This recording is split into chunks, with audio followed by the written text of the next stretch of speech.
It's hard to believe that today is the 20th anniversary of the release of Paper Mario. In North America at least, because it came out in Japan the previous year, and I always thought it came out in 2001 in all regions because of the title screen.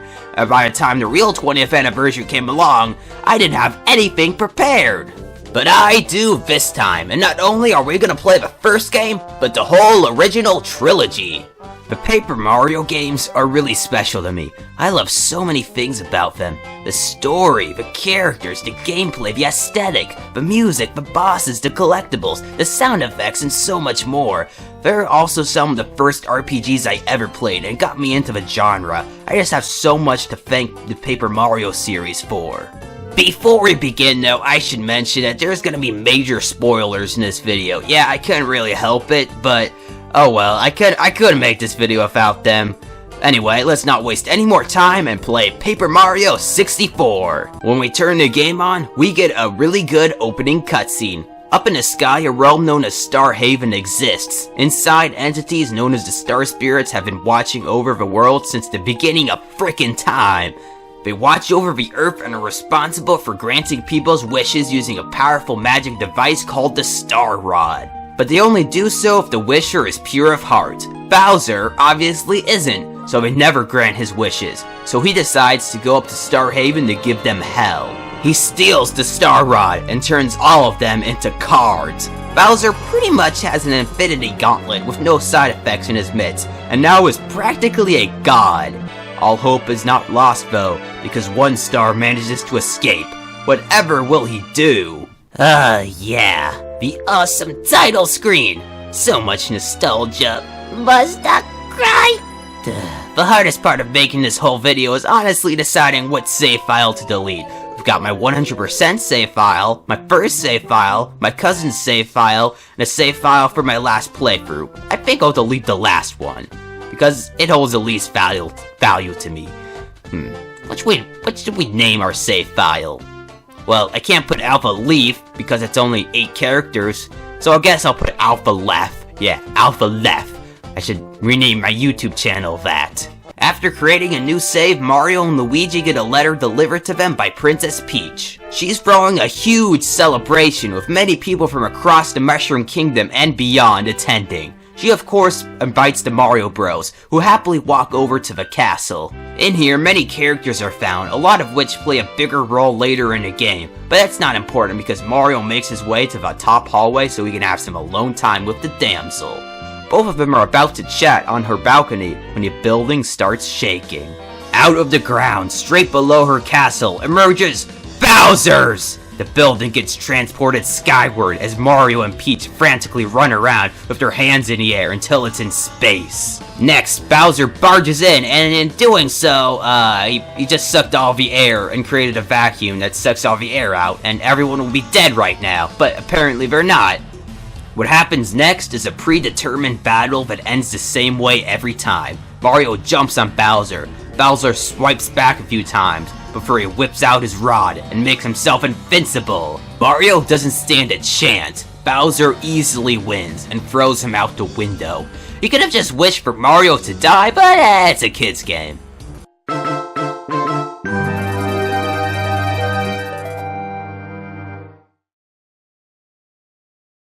Mario falls to Earth and is gravely injured when what appears to be the Star Spirits arrive. They give the last of their power to heal Mario, but it's not enough to awaken him. A little Goomba girl named Goomba finds Mario. She calls for her family and he is saved. In a dream, our mustachioed plumber sees one of the Star Spirits. He tells him to go to a place called Shooting Star Summits, and then he wakes up. We're in the first area of the game now, Goomba Village, home to a Toad and a Goomba family. There's Goombario, a huge fan of the bros, Goombaria, the girl who found us, Goompapa, who doesn't let us leave because he's fixing a gate, Goommama and Goomma, the mom and grandma, and finally Goompa, who's working on a Vendura. When we return, the gate is finally fixed, but Kammy Koopa comes along and smashes the gate with a yellow block. Apparently Mario can't climb, so old M has to go back to Goompa and ask to borrow a hammer from him, but he's gone, and so is the Vendura, and we fall again. Goomba is fine, thankfully, but the hammer is missing. After a good minute or two of searching, it is retrieved. However, when the pair is about to leave, they bump into the lamest gang leader of all time, Junior Troopa, and we get our first fight.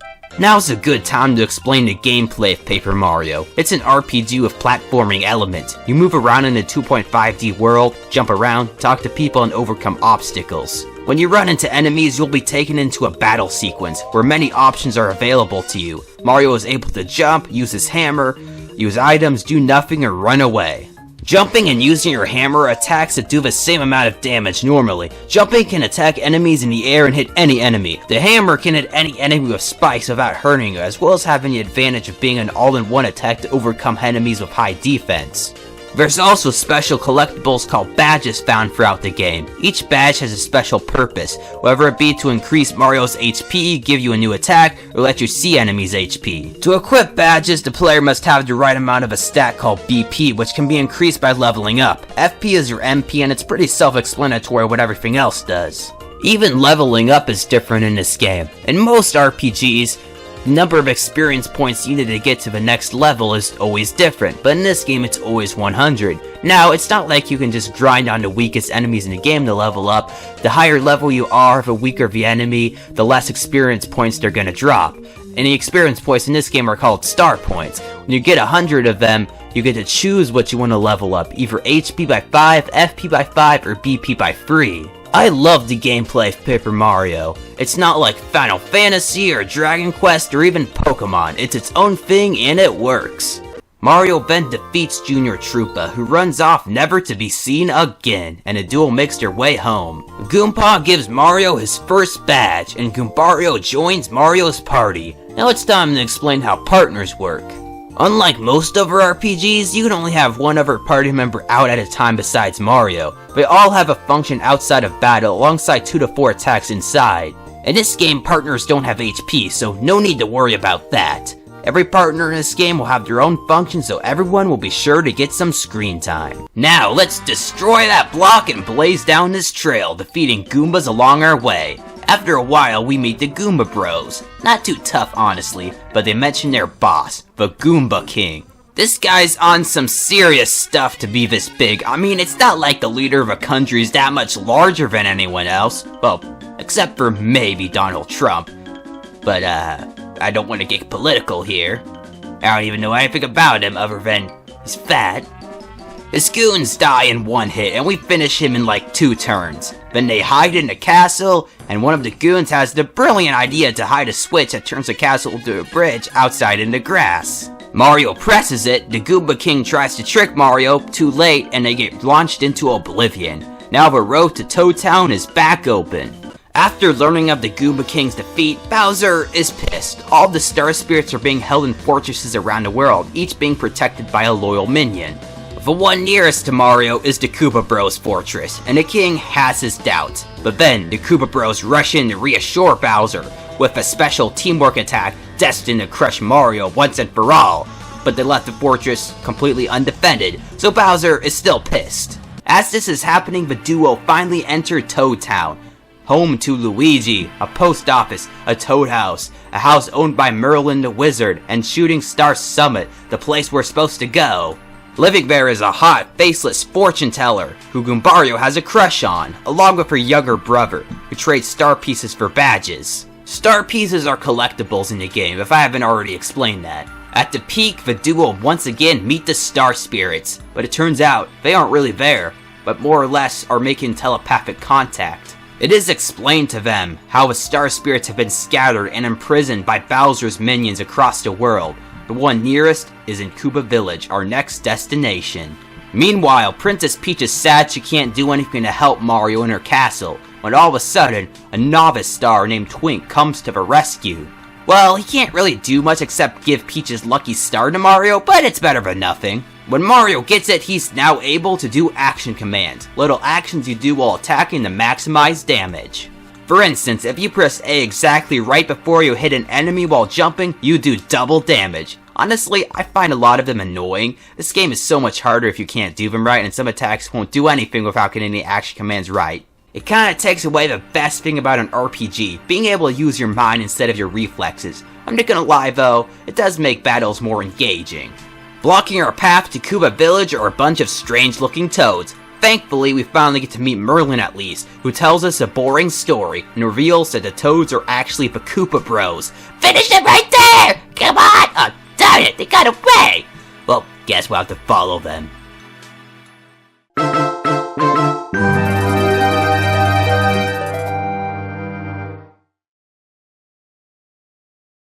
The road to Koopa Village is filled with Koopas, Goombas, and Paragoombas, but before long, we're there. As soon as we arrive, the town is infested with Fuzzies, my least favorite Mario enemy of all time. They've taken the shells of all the residents, and it's your job to get them back for them. One Koopa named Cooper is especially embarrassed about losing his shell to the Fuzzies. Mario and Goombario offer to help, and it gets away to the backwoods. After catching up to the Fuzzy, it's minigame time, only this one is just a generic watch and find type.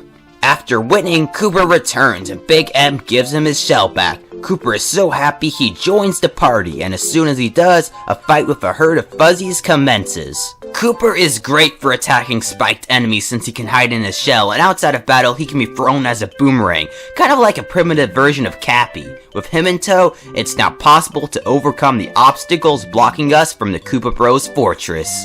It's one of those first dungeons of the game where you beat it in half an hour and never get stuck. I love the gritty walls and the brick buildup of the place. Makes me wonder what this place was before the Koopa Bros owned it. Near the top of the fortress, one of the Koopa Bros sets up a trap that every first-time player is gonna fall for. Actually, what am I saying? You always have to hit this block no matter what every time you play this game.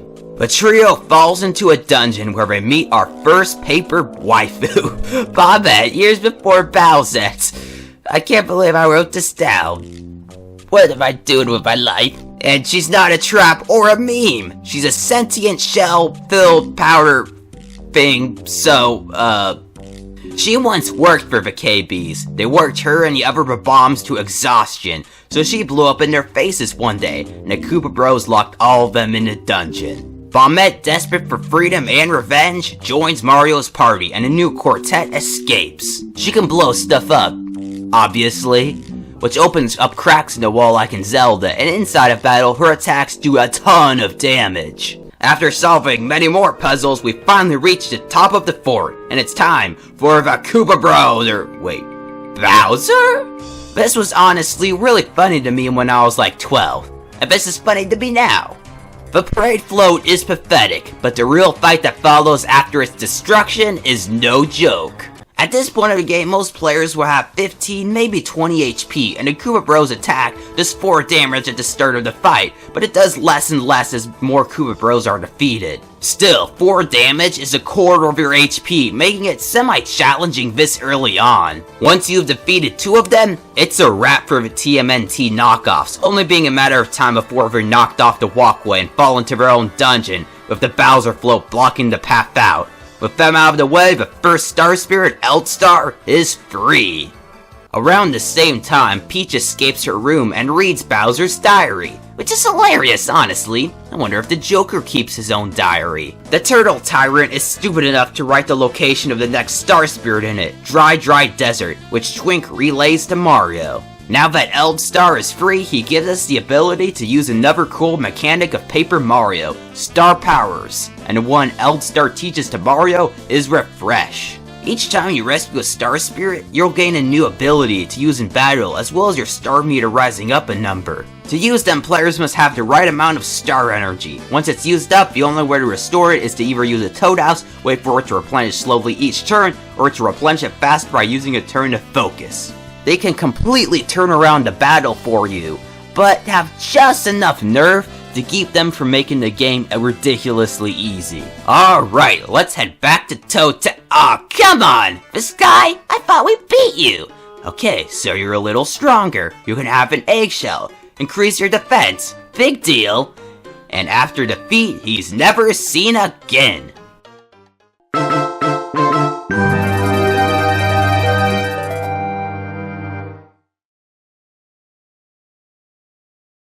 Now that we have Bombette in the crew, if a boulder blocking a train to Dry Desert can be destroyed. And with that, the heroes enter the first of the 3 parts of this chapter, Mount Rugged. This place has a lot of stuff in it. There's Waka, who's an innocent creature, but if you whack it with your hammer, it drops an awesome item each time, around 8 to 10 times. This item is called the Waka's Bump, and it restores around 25 HP and 25 FP. But I feel bad to whack it, I just don't have the stomach to hurt an innocent creature. What makes it even sadder is how its dialogue gets more and more messed up the more abuse it takes, until it loses its memory. Once it's been whacked too many times, it goes away. It probably dies or something, honestly. I feel so depressed now, so how about we move on to some other parts of the mountain? A paratrooper named Paracarry loses the letters he was carrying for his job on the mountain, so it's your job to get them back. And after doing so, Paracarry joins your party. He can lift Mario across small gaps and do attacks in battle that are very powerful at this point of the adventure. With the Paracoopa in tow, it's now possible to reach the end of the mountain and enter the desert itself. But we're stopped by a giant bird who asks us who we are. If you choose Mario and Peach, a boss fight commences, but if you choose Luigi, you can actually skip the fight. The second part of Chapter 2, Dry Desert, kind of sucks, honestly. It gets off to a great start. We meet the best character in the game, Colorado. This guy is awesome, although he doesn't get nearly enough dialogue in this chapter. Anyway, the second Star Spirit is being held in a place called Dry Ruins, which is somewhere in the desert, but its exact location is a mystery. Our heroes must make their way to a town called, you guessed it, Dry Outpost. I mean, what'd you expect? But the desert in between is massive, with no map or anything, so any first-time players without a guide could get stuck for a while. The enemies are unforgiving, there are no item shops or very few heal points, and you'll have to guess your way everywhere. But guess what? You can just go straight! Yeah, I didn't know that. I mean, there's other stuff, like a block that gives you an Ultra Shroom eventually, and a Super Block, but yeah, you could just go through there. So, yeah. The absolute worst thing are these tornadoes, that if you get sucked up by them, they take you to a random spot in the desert, so try to stay away from them. When you finally get to the outpost, there's a good chance you'll be stuck for a while again. The only person who knows anything about the ruins is Malfasta, and the guy isn't anywhere to be found. Thankfully, a guy named Sheik gives us some help. For a price, be prepared to go back in the desert if you don't want to use the internet or a player's guide, and gives us some cryptic information. Then we get to meet Malfasta, who turns out to be Sheik after all. Mario is given a device that will locate the ruins, and his terrible middle segment is over. Once you locate the ruins and enter it, the crew is greeted by a threatening message from an unknown entity. Throughout the dungeon you'll find Pokies, Swoopers, and Buzzy Beetles, as well as the Super Hammer, allowing our protagonist to break stone blocks now. At the bottom of the level, there's one of those collect all the pieces puzzles, with chain chomps guarding all the pieces. After all of them are found and arranged, a secret floor to the temple opens up, leading to the boss. His name is Tutton Koopa, and frankly, he's a huge pushover, only having 30 HP, which is less than a Condor. The attacks old Tutton Koopa throws aren't too impressive either, making this fight a cakewalk. After defeat, Tutton Koopa's own Chain Chomp turns on him, the second Star Spirit is rescued, Mario's star power rises to 2, and a new power is taught to him, Lullaby. Back at Bowser's castle, it's revealed that one of the Star Spirits has managed to escape its captor. This is good news too, because the boss guarding it is Tubba Blubba, a supposedly invincible opponent. Peach sneaks out of her room, and she and Twink discover from some guards that Tubba has a secret that would destroy him forever. As soon as she does though, she gets caught and thrown back into her room. Once we're in Toad Town again, we meet a guard toad who sees a ghost, and it turns out to be Pitmarf Roy! You're all too young to realize that reference. I mean, it's Bootler, who tells Mario that his master wants to see him and lives in the middle of Forever Forest.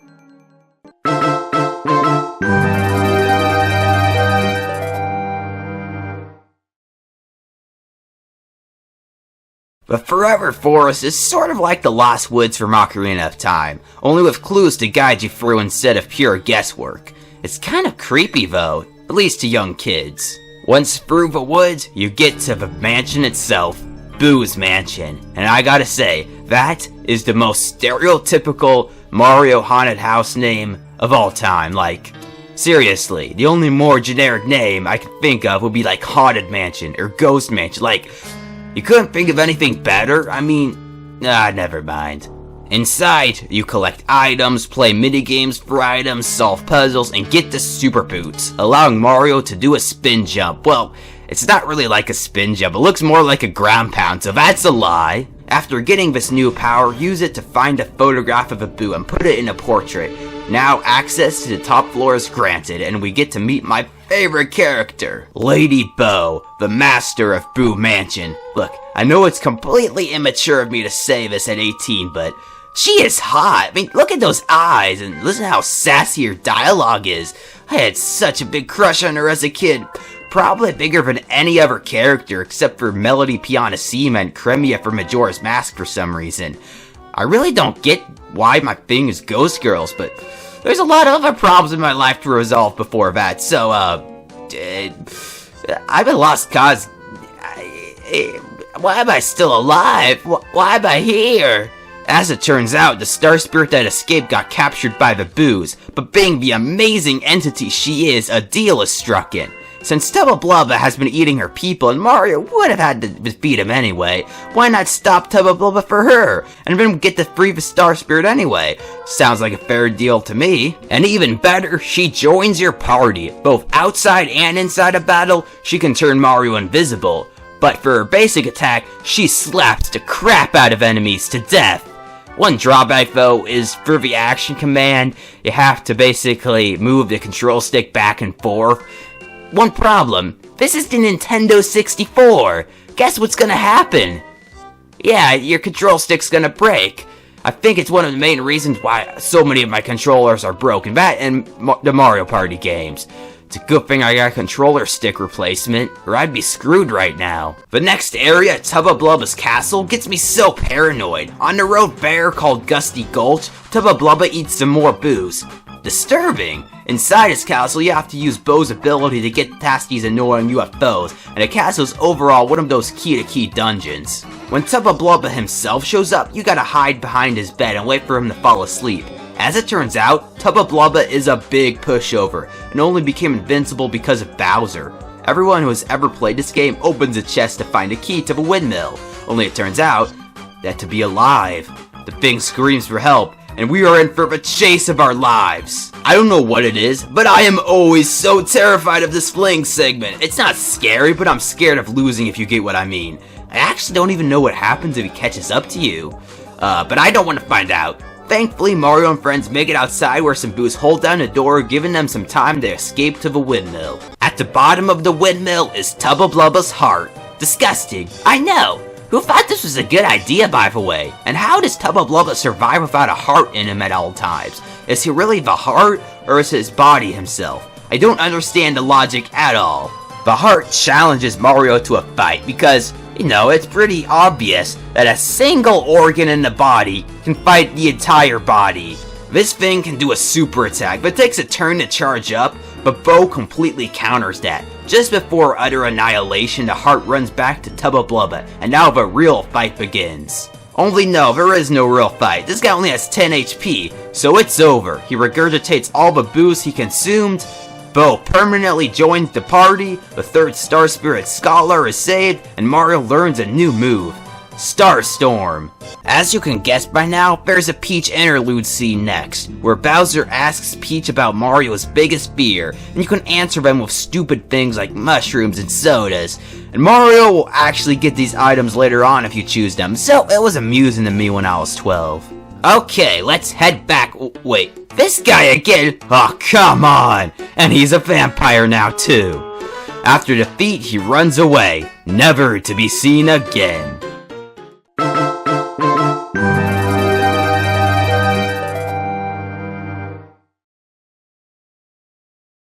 Toad Town has been ruined though because of a Shy Guy invasion. They've stolen everything. Tasty's frying pan, the Bad Shop Guy's calculator, and even the bed of a Toad house. Around town, some citizens have heard some strange noises coming from a vacant house. I swear, this sentence is way scarier if you didn't know the context of it. Going straight to the source is a secret entrance to another world, Shy Guy's Toy Box. The area is relatively small compared to others, but it's a lot more different than just that. Throughout the chapter, you'll be hopping back and forth between the Toy Box and Toad Town to return items the Shy Guy stole and to heal. I like the area itself, the aesthetic, the music, all that. When I think of Paper Mario, this comes to mind. But the constant backtracking is a bummer, so this chapter has some very mixed opinions of mine. To some, it's their favorite chapter. For others, it's their least favorite, and I lean more towards the latter. It's not terrible, but it's not as fun as the others. Around a quarter of the way through is the most recognizable Paper Mario character of all time. A morbidly obese Shy Guy, or as he's called in the game, Gourmet Guy. I swear, almost everyone watching this video has seen this dude somewhere. He's just a meme at this point. Anyway, Gourmet Guy wants something to eat, but if you give him anything other than cake, he spits it out. And I don't want to waste my items, so I'm just gonna give him the cake right from the start. Yup, he's a meme alright! At the end of the chapter, you get into this dark room and find a ghost lantern, who hates light, but for some reason he's holding a lantern. It's like a vampire wearing a necklace with wooden stakes, or Superman having a hat made of kryptonite, like, what? After the creep's beaten, out of the lantern comes Watt, the 6th party member. She can light dark rooms outside of battle, and in battle, she can pierce right through enemies' defenses, which is really useful, especially against the chapter boss, General Guy. The battle starts with the General throwing out various Shy Guy formations to destroy Mario, like Stilt Guys and Shy Guy stacks. Once they're beat, the coward hides in a tank that has really good defense. Fortunately for us, Watt is super effective against him, since the tank has high defense but low HP. Pretty soon, the General has to retreat, the 4th Star Spirit Muscular is rescued, and Mario learns Chill Out. Now it's time for the hardest and my least favorite part of the game, the Chapter 4 Peach Interlude sequence. First off, you have to sneak past all these guards to find Gourmet Guy in the dining room. He'll give us some information on the whereabouts of the 5th Star Spirit, but only if we bake him a cake. Sexist Stereotypes 101! Downstairs in the kitchen, things get tense, because to bake the cake, you basically have to play a minigame and do perfectly in it. Press A a lot of times, get the ingredients in the right order, with zero margin of error, and worst of all, having to put the cake in the oven for exactly 30 seconds. If you're off by 1 second, time to do it all over again. At least in the modern day, we have phones and stuff, and the stopwatch apps on them. When I was a kid, I had to count off the seconds exactly. I remember having to do this over and over again. I am so psyched to do this right on the first time this time.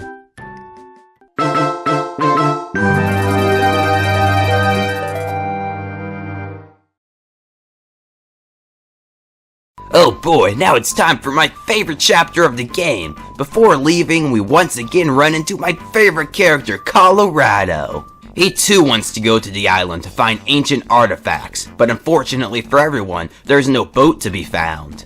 Fortunately, a whale ate something that it wasn't supposed to, and we fight it, and the whale is so grateful he agrees to take us over there. Lavalava Island is inhabited by Yoshis, a volcano, and this fish. The route to the volcano is blocked off, and unfortunately, that's where we're supposed to go. Once we get back to the village, all the Yoshi kids have gone hide and seek in a jungle, getting lost along their way. The parents do absolutely nothing except wave their hands in the air and run around in circles, leaving Mario to do everything for them. We meet the fish again, who's supposed to be the Yoshi's babysitter. Her name is Sushi. She comes along with us to help find the Yoshi kids and becomes our 7th party member. This explanation card looks so wrong on so many levels. Anyway, outside of battle, she can transport Mario across water, while in battle, she can use water-based attacks in a belly flop. One by one, the Yoshi kids are rescued until they're all back home safe and sound, where the Yoshi Chief gives us the Jade Raven. In the jungle of the island lives a powerful creature named Raphael Raven, who helps whenever Lavalava's in trouble. Using the Jade Raven on a statue opens a secret route to his home. When Mario meets him, it's revealed that he already knew he was coming. The Ravens and his fellows help Mario by creating a contraption that will allow them to get into the volcano. The volcano is both awesome and sucky at the same time. There's these platforms that move across lava, and if you miss, you'll be launched back. and take damage, making this the only time where you can die from bad platforming. On the other hand, the puzzles inside the volcano are pretty creative and fun, with Mario getting a new hammer, the Ultra Hammer, allowing him to break metal blocks now. Going further down into the fiery cavern, we find traps and a manner of other lethal things, before reaching Lava Piranha. Sushi is really good against this boss with her water-based attacks, and even Colorado joins in the fun. Mario, you shan't fight alone! Colorado to the rescue! Hi-ya! Ow! Ow! Ow! Ow! Hot! It burns! Really? So sorry, old chap. Well, that's all I can do at the moment. Good luck with all this. Phew. Thank goodness. We really couldn't have beaten him without him. Anyway, the bosses has two phases, with the second being on fire as Colorado demonstrated. Not really that hard, honestly, although it does do more damage to you than most bosses up to this point. It's after this that's interesting. You know what? I'm gonna try something new for a change. No, I will not be doing something completely different. This is me 3.5 years from the future. And, yeah, this part of the video really sucked. And I do not want to put the new viewers through what the original viewers of the video had to see. Basically, this part, I tried voicing it over with me and my sister, and it's really bad, and it's pretty cringe. And I don't know why I thought it was a good idea to make it. But, you know, this part with Colorado is pretty funny though in the original game. The dialogue is great, especially when he's about to get eaten by the lava when he sees the treasure. It's just great, and I kind of wish I would have just talked about it in the original video instead of making a cringe scene. Anyway, back to the original video. Back at Peach's castle, we get this weird, sort of creepy dialogue where Peach insists that she's quote-unquote delicate. Not really a word I think I would ever use to describe anyone that anyone would want themselves to be described by. Yeah, Peach and Twink go around the castle and play a minigame and find out the whereabouts of the next star spirit. Right after this, the volcano has safely stopped erupting, and Mario learns a new star power from Mistar, Smooch. We get the treasure that was blown out of the volcano for Colorado, and he gives us a Bulbulb Seed. Bulbulb Seeds are collectibles our heroes have collected across the Mushroom Kingdom, and are required to enter the next chapter. There's one in Toad Town, one on Mount Rugged, one in Forever Forest, and the one we just got. Now it's time to say goodbye to this lethal island and wait. Oh no, not this guy again! Great, he's flying. And spiked himself. Good thing he wasted all his energy swimming here. Not gonna lie, this is another one of those 12-year-old me laughing my butt off moments.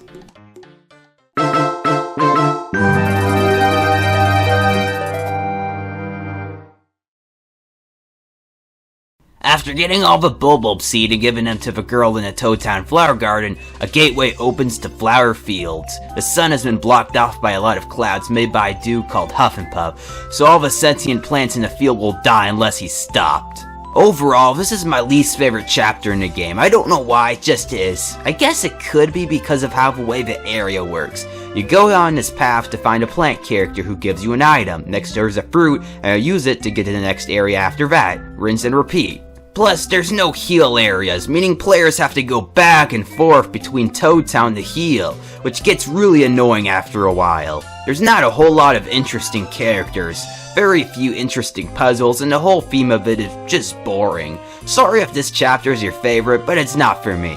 And these flowers can be really big jerks. Take for example, this flower right here.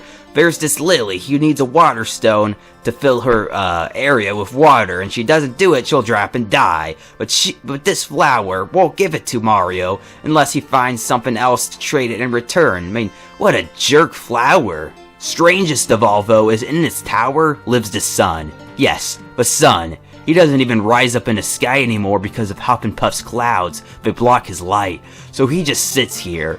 And I just find it so weird because we don't see any other instances in a game of the sun being missing. So I guess this is the sun of an alternate universe or something, or realm, I don't know. While leaving, Mario runs into another mini-boss, Spike, who dies in 3 hits or something. Afterwards, he mans up, letting Mario do his worst to him, only for his girlfriend to show up and ruin everything. His real name is Lackluster, and after Mario forgives him, he becomes the 8th and final member of our party. His abilities include letting Mario get on his cloud with him, allowing us to get across spikes, and he can also throw spiky balls. With him in tow, it's now possible to go down to Toad Town sewers to get the Ultra Boots, but you don't have to get them until Chapter 7 if you don't want to, but it's still a good idea since it raises your attack power, so I'd recommend doing it. Another thing you can do is solve this annoying puzzle since it's now possible to cross spikes, giving us access to the machine creating all the clouds, which we of course destroy. With that, the sun rises to the sky once again, the heroes plant a beanstalk which grows, giving a route to the boss. Huff and Puff is one of those bosses that's hard but also short. His attacks do a lot of damage. When you damage him, it creates enemies, and if you don't destroy these enemies by the end of the turn, Huff and Puff becomes a cannibal and restores his HP. Lackluster is really useful in this fight because of his ability to attack multiple enemies in the air at once, without using a whole lot of FP. And I am so glad I got a controller stick replacement, or my controller will be broken by now. If you're gonna beat this boss, you've gotta be quick, which is why getting the Ultra Boots makes this so much easier. After a while, Huff and Puff is beaten, with me barely having any health left. After that, the 6-star Spirit Clever is saved, and Mario learns a new power, Timeout.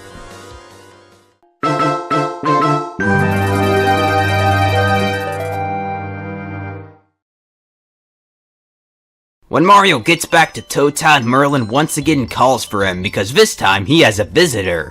His son at Starborn Valley needs to tell Mario something, knowing the location of the final Star Spirit. Going down Toad Town sewers, a big blue door that was locked shut is now unlocked, leading to a giant pipe.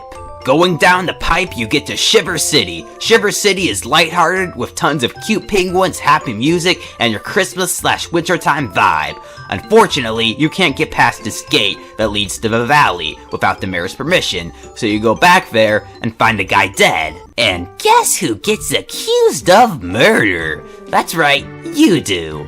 Instead of going to jail, Mario has to find the real murderer to prove he's innocent, but that's stupid because what if the guy goes around killing more people?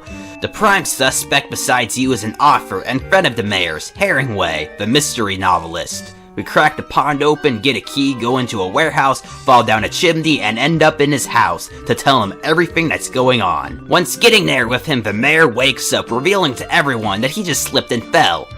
Did anyone check for a heartbeat or pulse? I mean, why wasn't he even taken to the hospital?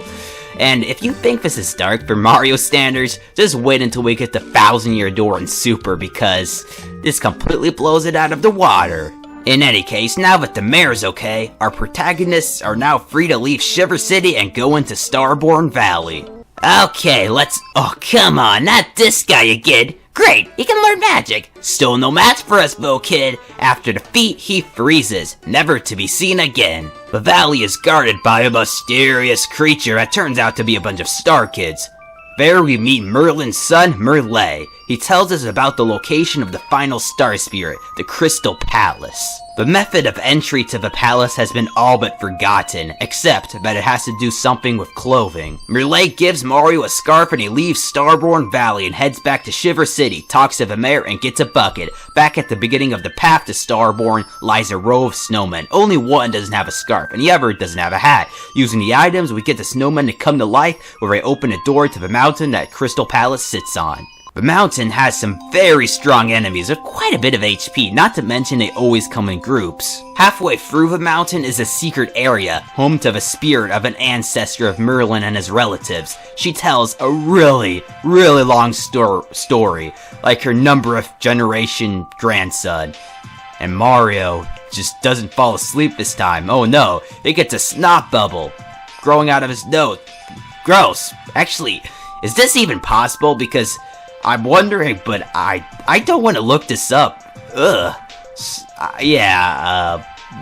Moving on. When she does wake him up, she gives him a star key, opening a way up higher on the mountain. Towards the top, one of those blanket ghosts shows up and shapeshifts into Cooper.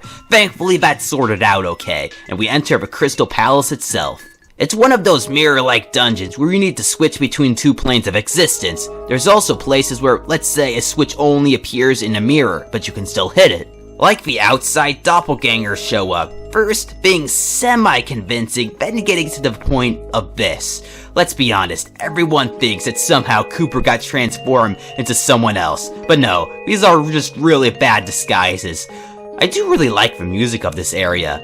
Well, we're at it, the tune's mysterious, slightly creepy, and has a chill to it. Really nice overall.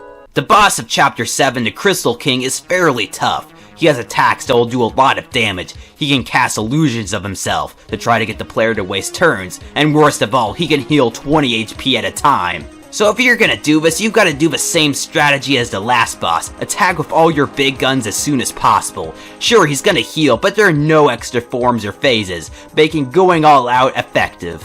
Out of all the bosses in the game except the last one, this is probably the hardest, but I got lucky and beat him in under 6 minutes. That could just be because I've played through this game so many times, but I like to think that I'm lucky. With the last of Bowser's minions dethroned, the 7th and final Star Spirit Kalmar is rescued. We learn up, up, and away, and it's time for the final chapter.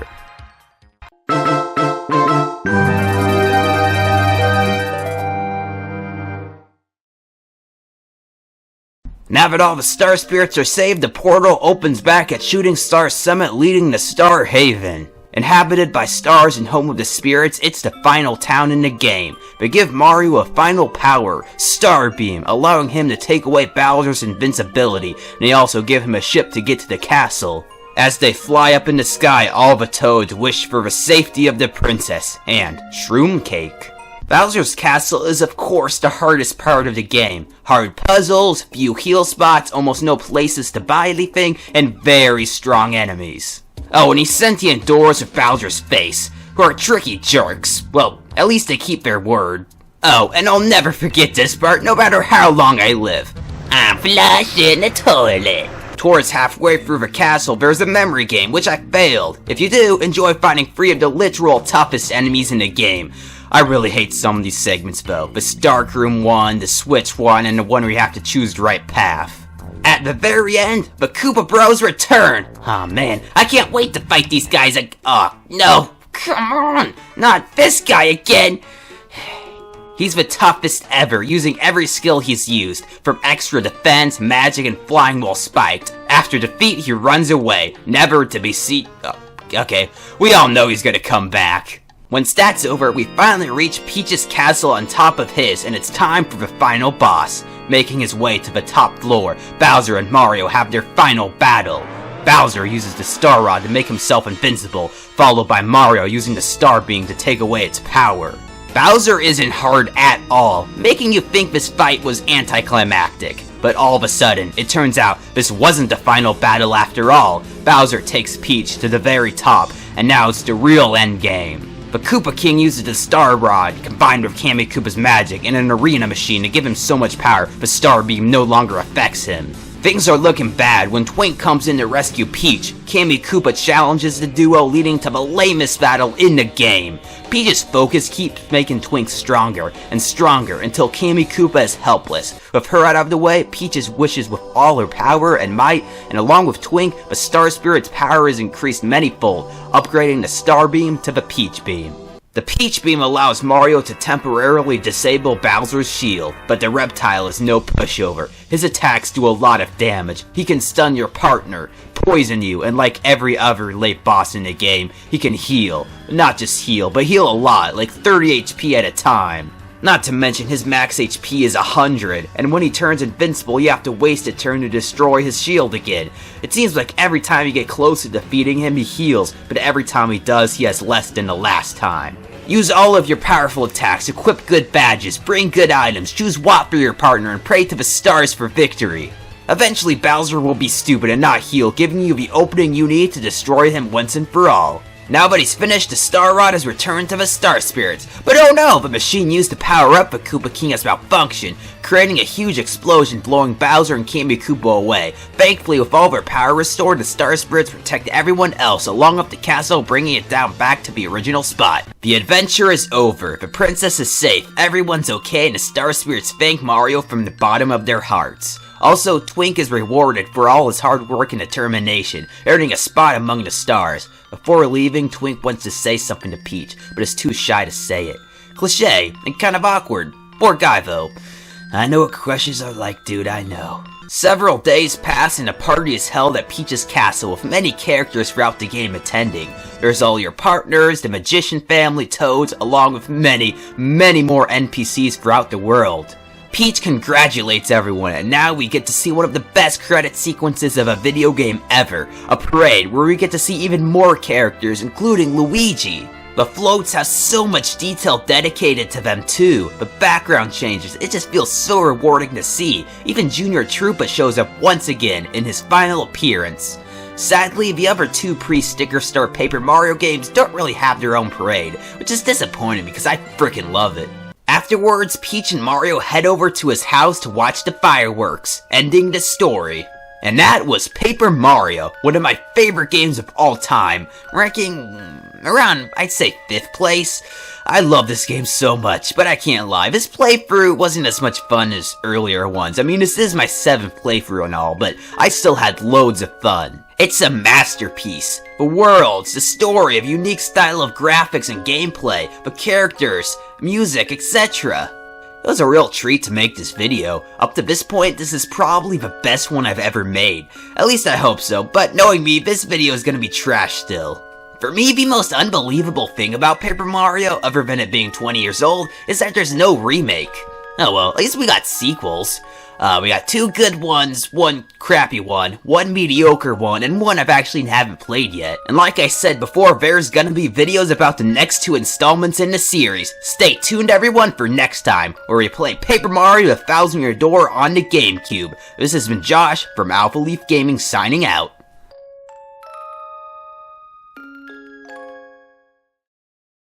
2004 was an interesting year to say the least. The DS and PSP came out, there was a 2004 presidential election, the launch of Facebook, and the release of Paper Mario The Thousand Year Door. You know what's crazy, Bo? This installment is almost 17 years old. That's honestly crazy. I was 2 when this game came out, and I'm now 18 going on 19. Man, time sure does fly. So let's not waste any more and hop into one of the greatest Mario RPGs of all time. Oh, and there is gonna be spoilers, so be aware. After popping the disc in the system and hitting the power, an opening cutscene plays. 1,000 years ago, there is a bustling city, but that city was met with a terrible fate. Time passed, and a new city was built on top of it hundreds of years later. However, it's rumored that below this new city named Rogueport lies a legendary treasure. Meanwhile, Peach is alone. I think we all know where this is going, don't we? Not yet though. A merchant asks Peach if she wants to buy something. She buys a magical chest with a lock that'll only open if someone noble and pure of heart touches it.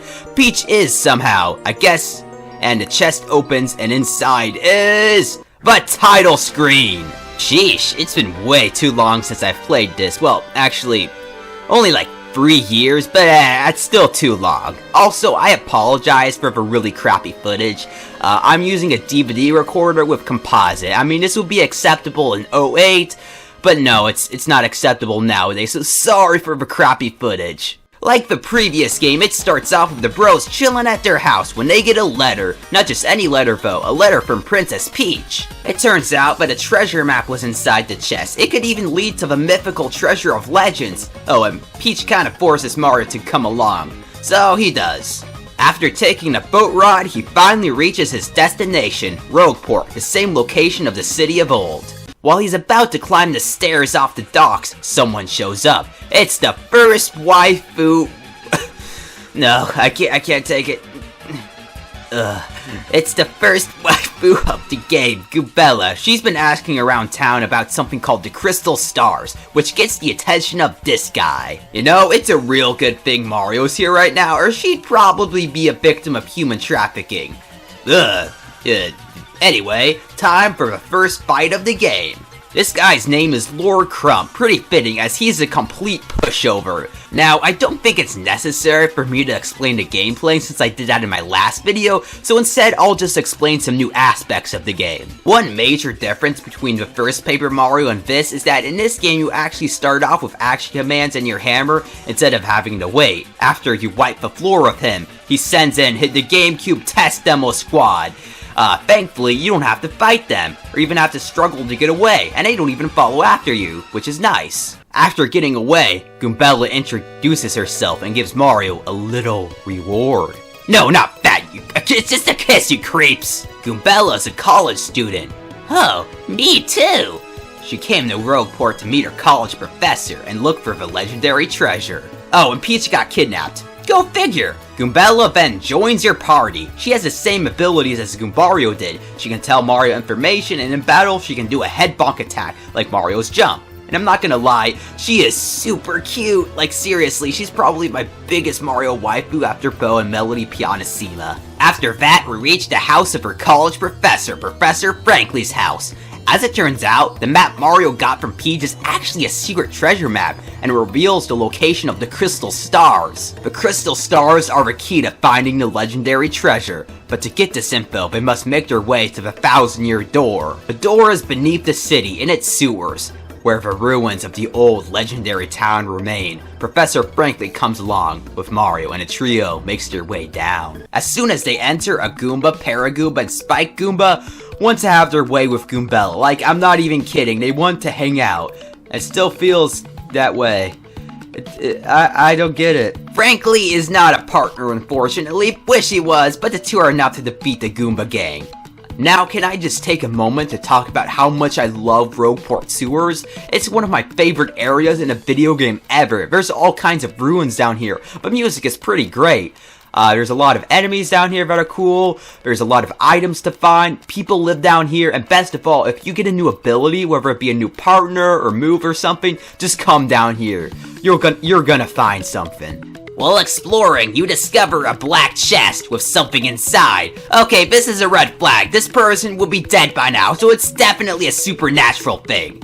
But it asks us to find a key and free it, which you do. As the chest opens, it turns out to be an evil face paper thing that curses Mario with the lamest curse of all time. He gives him an ability to turn into a paper airplane to fly across gaps when he's on a paper airplane tile.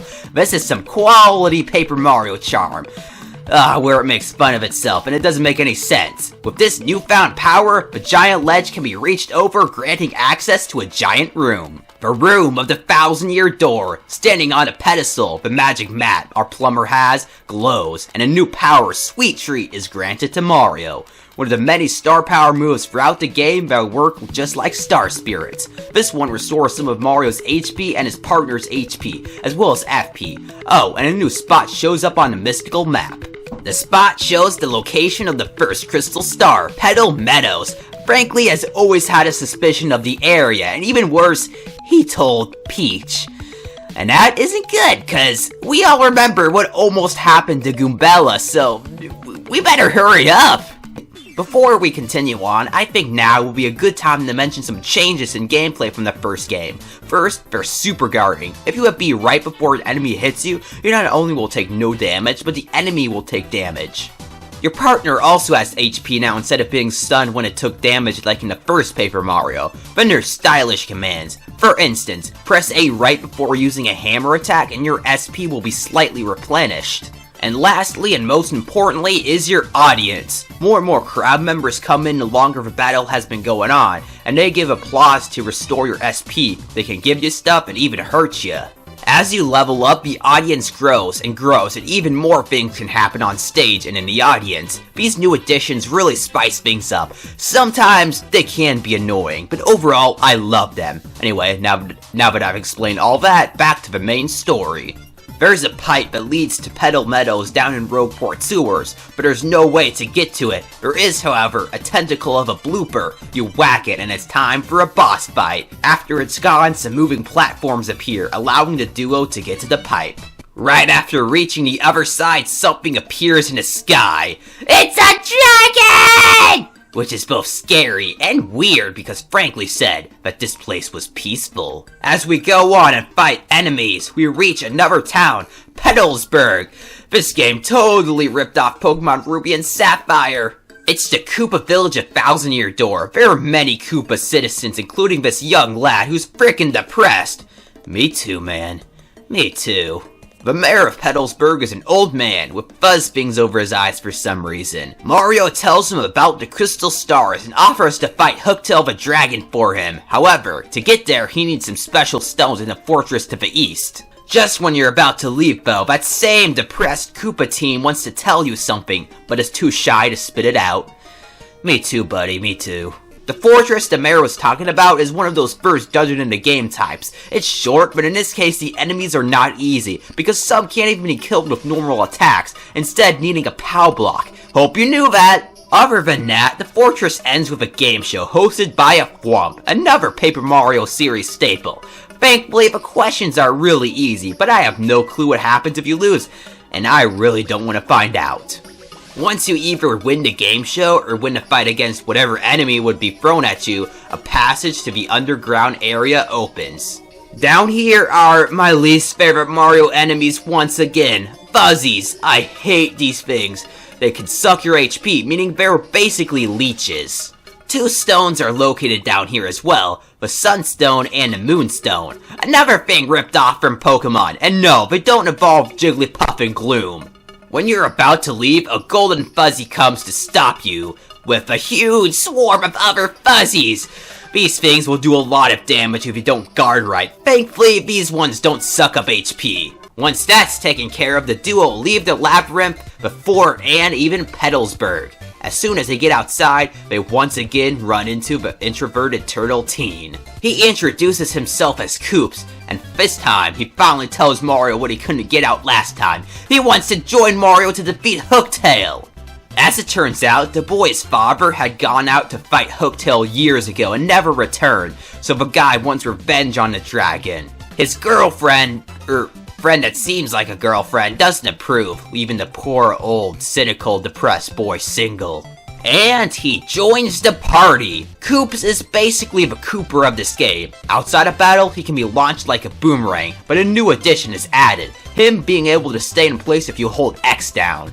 During fights, he can use his shell toss to attack enemies, while inside a shell, meaning it can take out spiked enemies. Finally, his power shell move can hit all enemies at once, with the same advantage as shell toss. Using our new partner along with the stones collected, a stone structure is transformed into a pipe. Entering it takes Mario into the background where Hooktail Castle awaits. This place is huge and creepy. It's home to a lot of skeletons, or dry bones, but a lot of them don't move, meaning they're actually dead. There's dead bodies in a Mario game.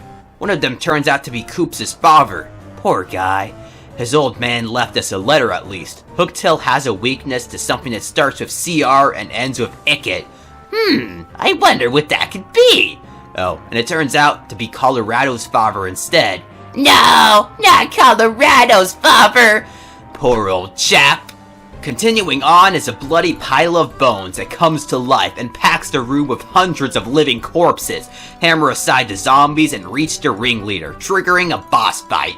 The fight is honestly kind of tough. Either have some FP to use Koops' power shell, or have a POW block to kill all the dull bones supporting the red bones, or you're probably dying a first turn, which I did, and what was worse than that is that the last point I saved at was before even talking to the mayor.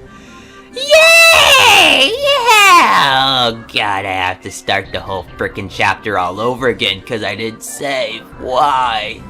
Later on in the castle lies another black chest, who tells us the same story as the last one. It needs a key, so we go over to the next room and find the chest and get the key. Then the spiked ceiling comes down.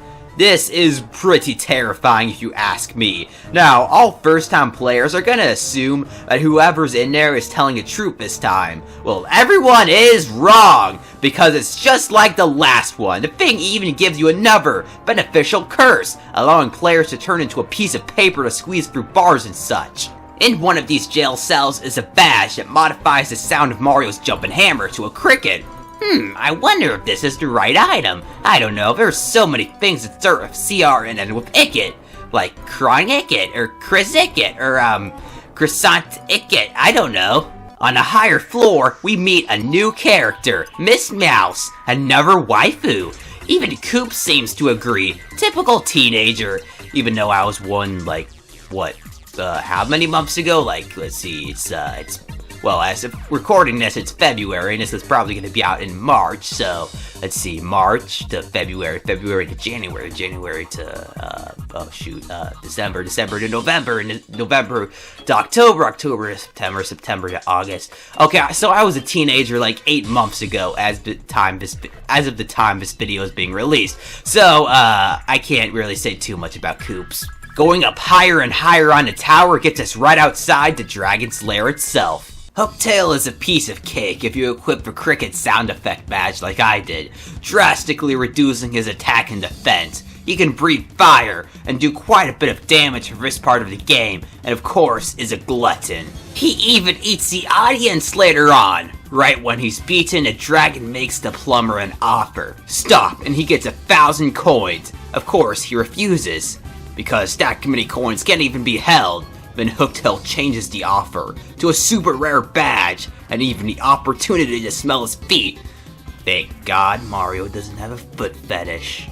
Then the before mentioned eating of the audience takes place, only they're not dead, slipping out of Hooktail's jaws when attacked. This form is even easier than the first. I beat him in 2 turns. Unfortunately, I forgot to switch out to Coop so he could avenge his father.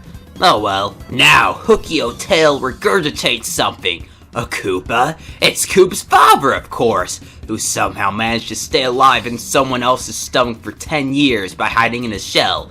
How did he eat or drink? Guess he ate what came down Hooktail's throat.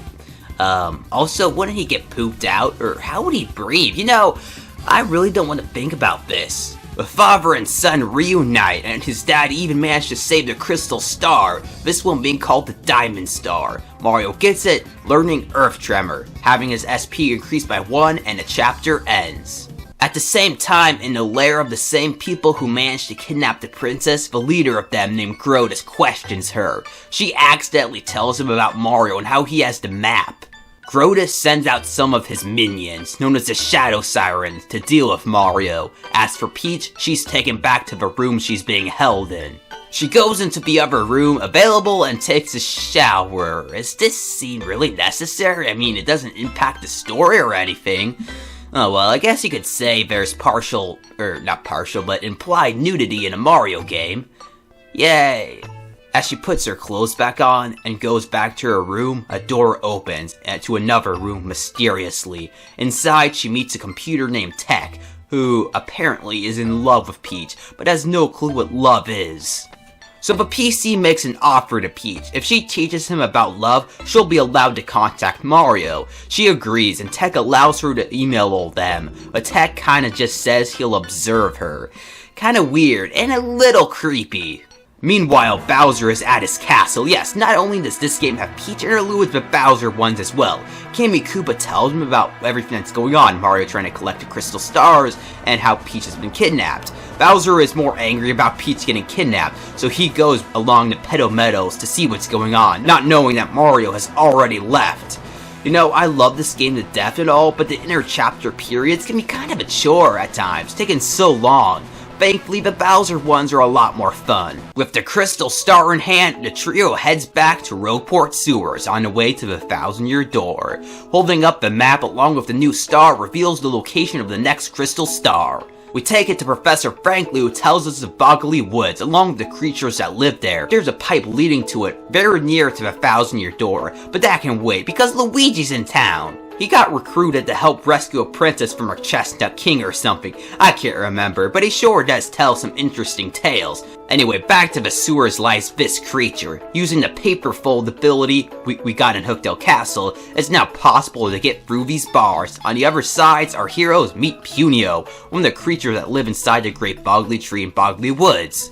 His species are known as Punies and are in danger because some jerks, known as X-Nauts, have come there looking for something while destroying everything in their way. Punio remembers the elder talking about a crystal star or something. It's somewhere in a tree, so he offers to exchange it to us for help with the X-Nauts. He opens a secret path to the pipe, and it's off to Boggly Woods. As soon as they arrive, we meet the Shadow Sirens. They were sent to stop Mario, but thankfully one of them lost a sketch. Since none of them know what he looks like, we can just pass by no problem. Oh, and one of them found a necklace. I'm sure this won't be a crucial part of the story. Once you finally get to the tree, the entrance is sealed off by a door you can't open. There is a secret entrance, but it's invisible. We need the help of a wind spirit named Madame Flurry, living in the woods. Unfortunately, she lost her necklace, and when you get over there, she basically says she can't get out without it. Because apparently not having a necklace on makes you naked. Fun fact for you guys. I guess I go out naked every day. So you go back to where the sirens were before, and a boss fight begins because now they have the sketch. They can use magic, but thankfully don't have too much health. We get the necklace back and go back to Flurry's place, where we finally get to see what she looks like. Yeah, those are some nice boobs. Thank God I was smart enough to switch out party members whenever I played this when I was younger, or I probably wouldn't have this game anymore. This scene is just one big innuendo. I mean, seriously, how the hell did the game designers get away with Flurry's tits? Is she supposed to be wearing a sweater or something? I don't know, I feel uncomfortable right now. After that scene, Flurry joins the party. She can blow in the world, and in battle, she can still blow and pound enemies. Using this new power of a secret entrance, a Boggly tree can be revealed. Punio goes in first and opens a door for us. Inside, we meet some other Punies that tell Punio that all the other Punies have been taken prisoner, including his sister and the Elder, and they refuse to help us until we rescue the rest. Further up the tree is once again Miss Meows, who tells us some hints and makes Flurry jealous. Oh, and all the Punies are found, but they're all locked in cages. You get the key for the Elder's cage first. She lectures Punio for hours and hours, and tells all the other Punies that aren't in cages to help us. Now the game becomes a Pikmin ripoff for a little while. You use Punies to push switches, fight jabbies, although they have no role in actual battle. These segments can be annoying though, especially when you lose one Punie and have to go back for it.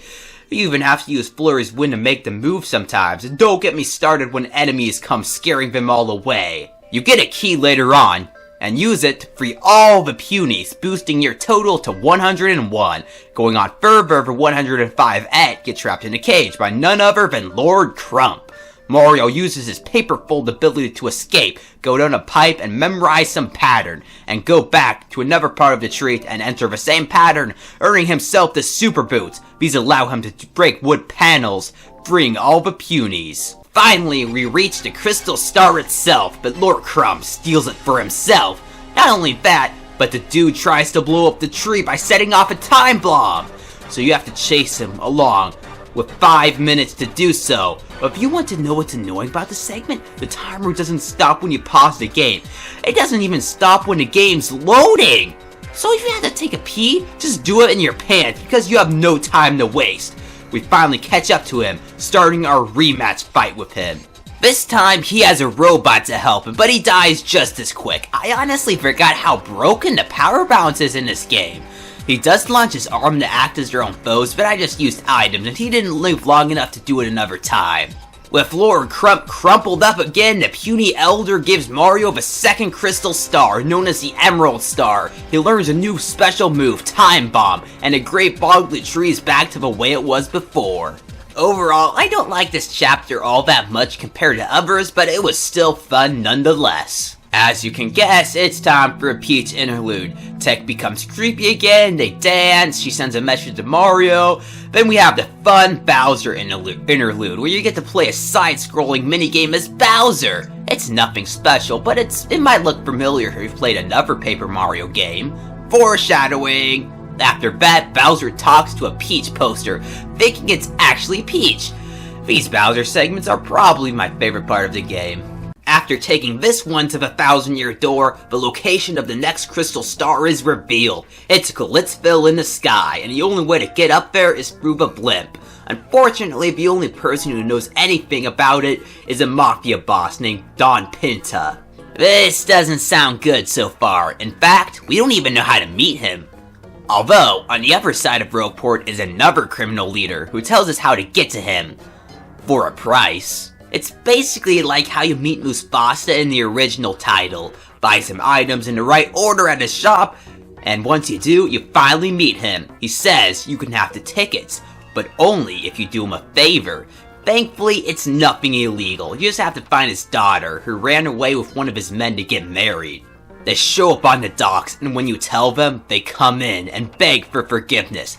Don Pinta shows some sympathy and lets them go, but never wants to see them again. After that, he gives you the blimp ticket, and it's off to the next world. Now that we're in Glitzville, you realize it's one big tourist attraction with a big fighting arena and concessions. But the champion of the arena, called the Glitz Pit, gets a champion's belt having a crystal star on it. But they won't just resort to stealing it. No, Mario and friends have to win it. The person in charge of this whole operation is Grubba, a former fighter, with his lovely assistant Jolene. The game becomes totally different after this. Mario registers as a fighter and set matches are determined for you. You go to the terminal in the locker room to set a match. The match begins with the same enemies based on your position, and a set requirement must be met to move on.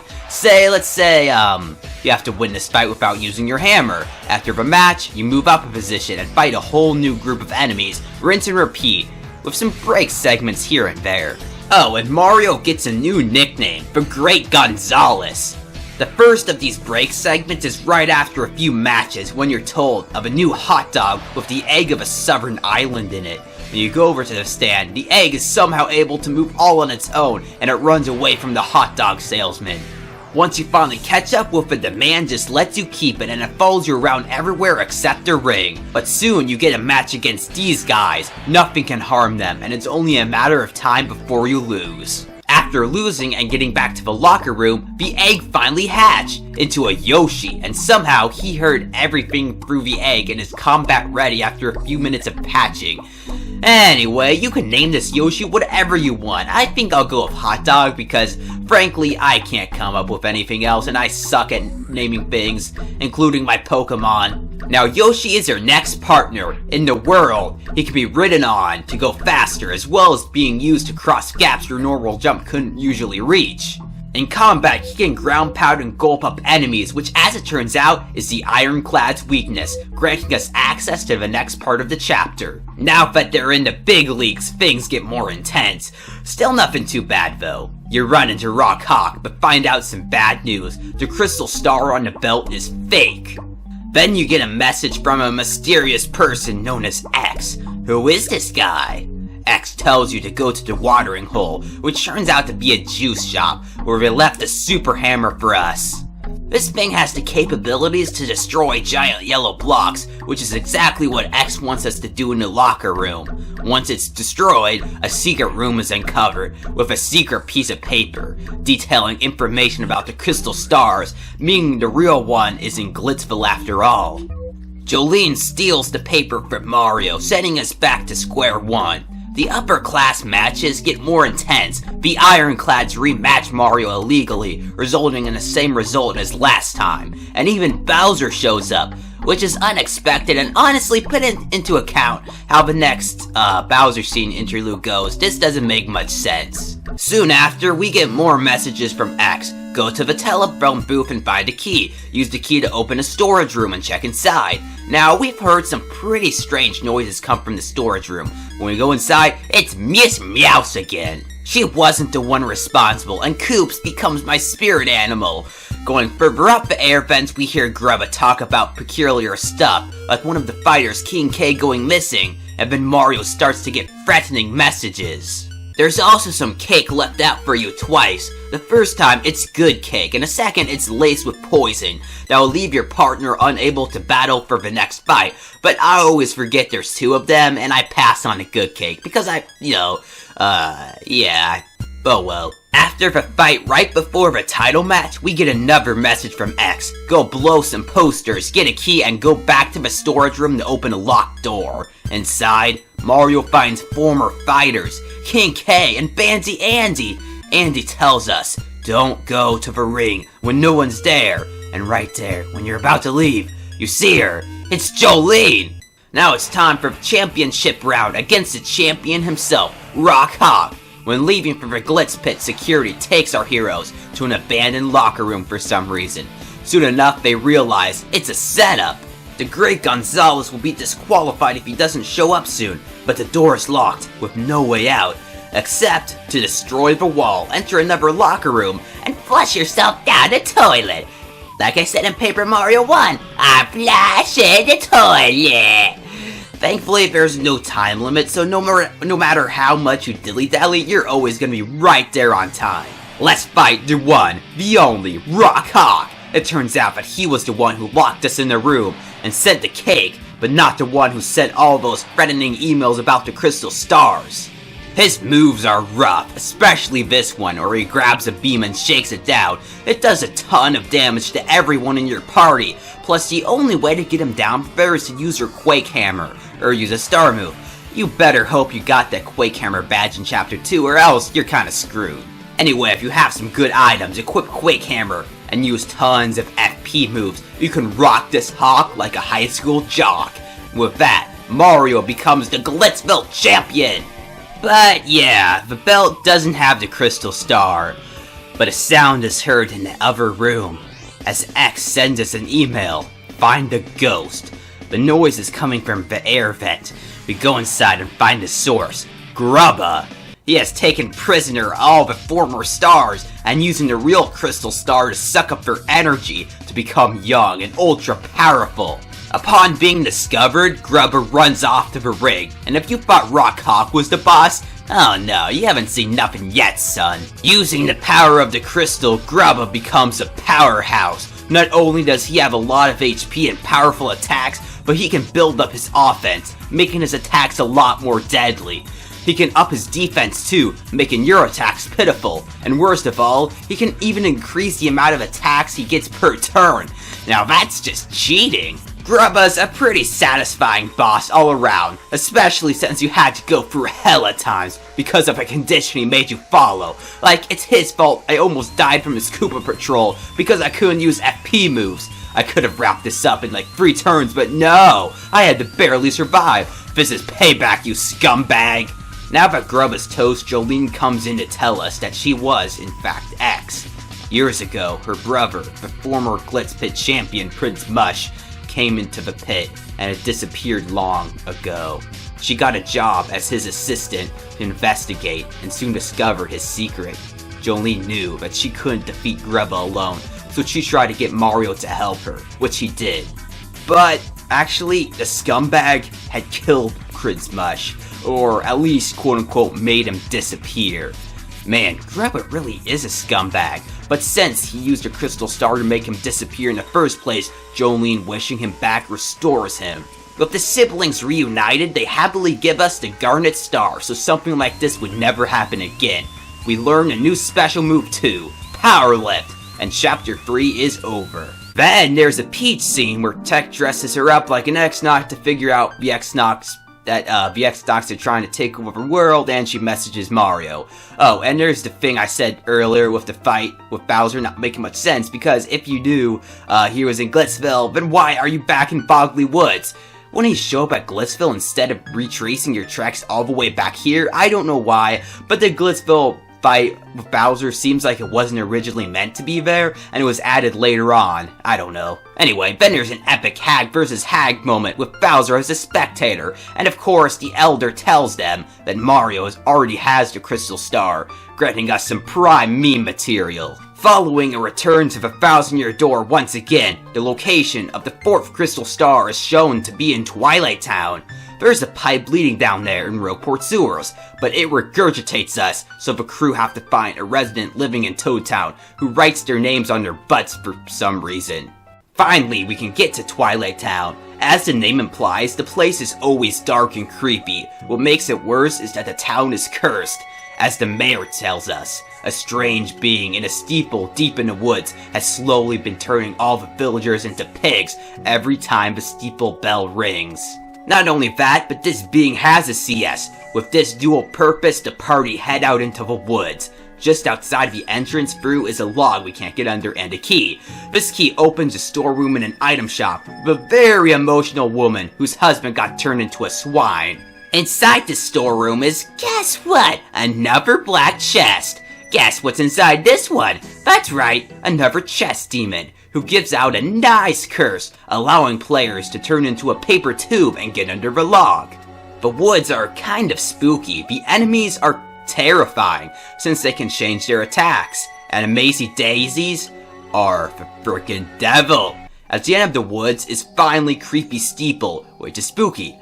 I've said this in both of my top 10 creepiest areas and locations in Nintendo games videos, but I'll say it again. The fact that this was once a church, a holy place, and now being a source of evil is frickin' terrifying. Inside the building is a chest full of boos. Once you release them, they play a game with you. One of them asks you to be nice, but then they gang up on you, forcing you to use self-defense, angering the boos. They all form together into a supermassive boo, and after it's beaten, it drops a badge. But in my first session, it fell down a hole, meaning it's gone forever, forcing me to reset my GameCube. Guess what's even worse?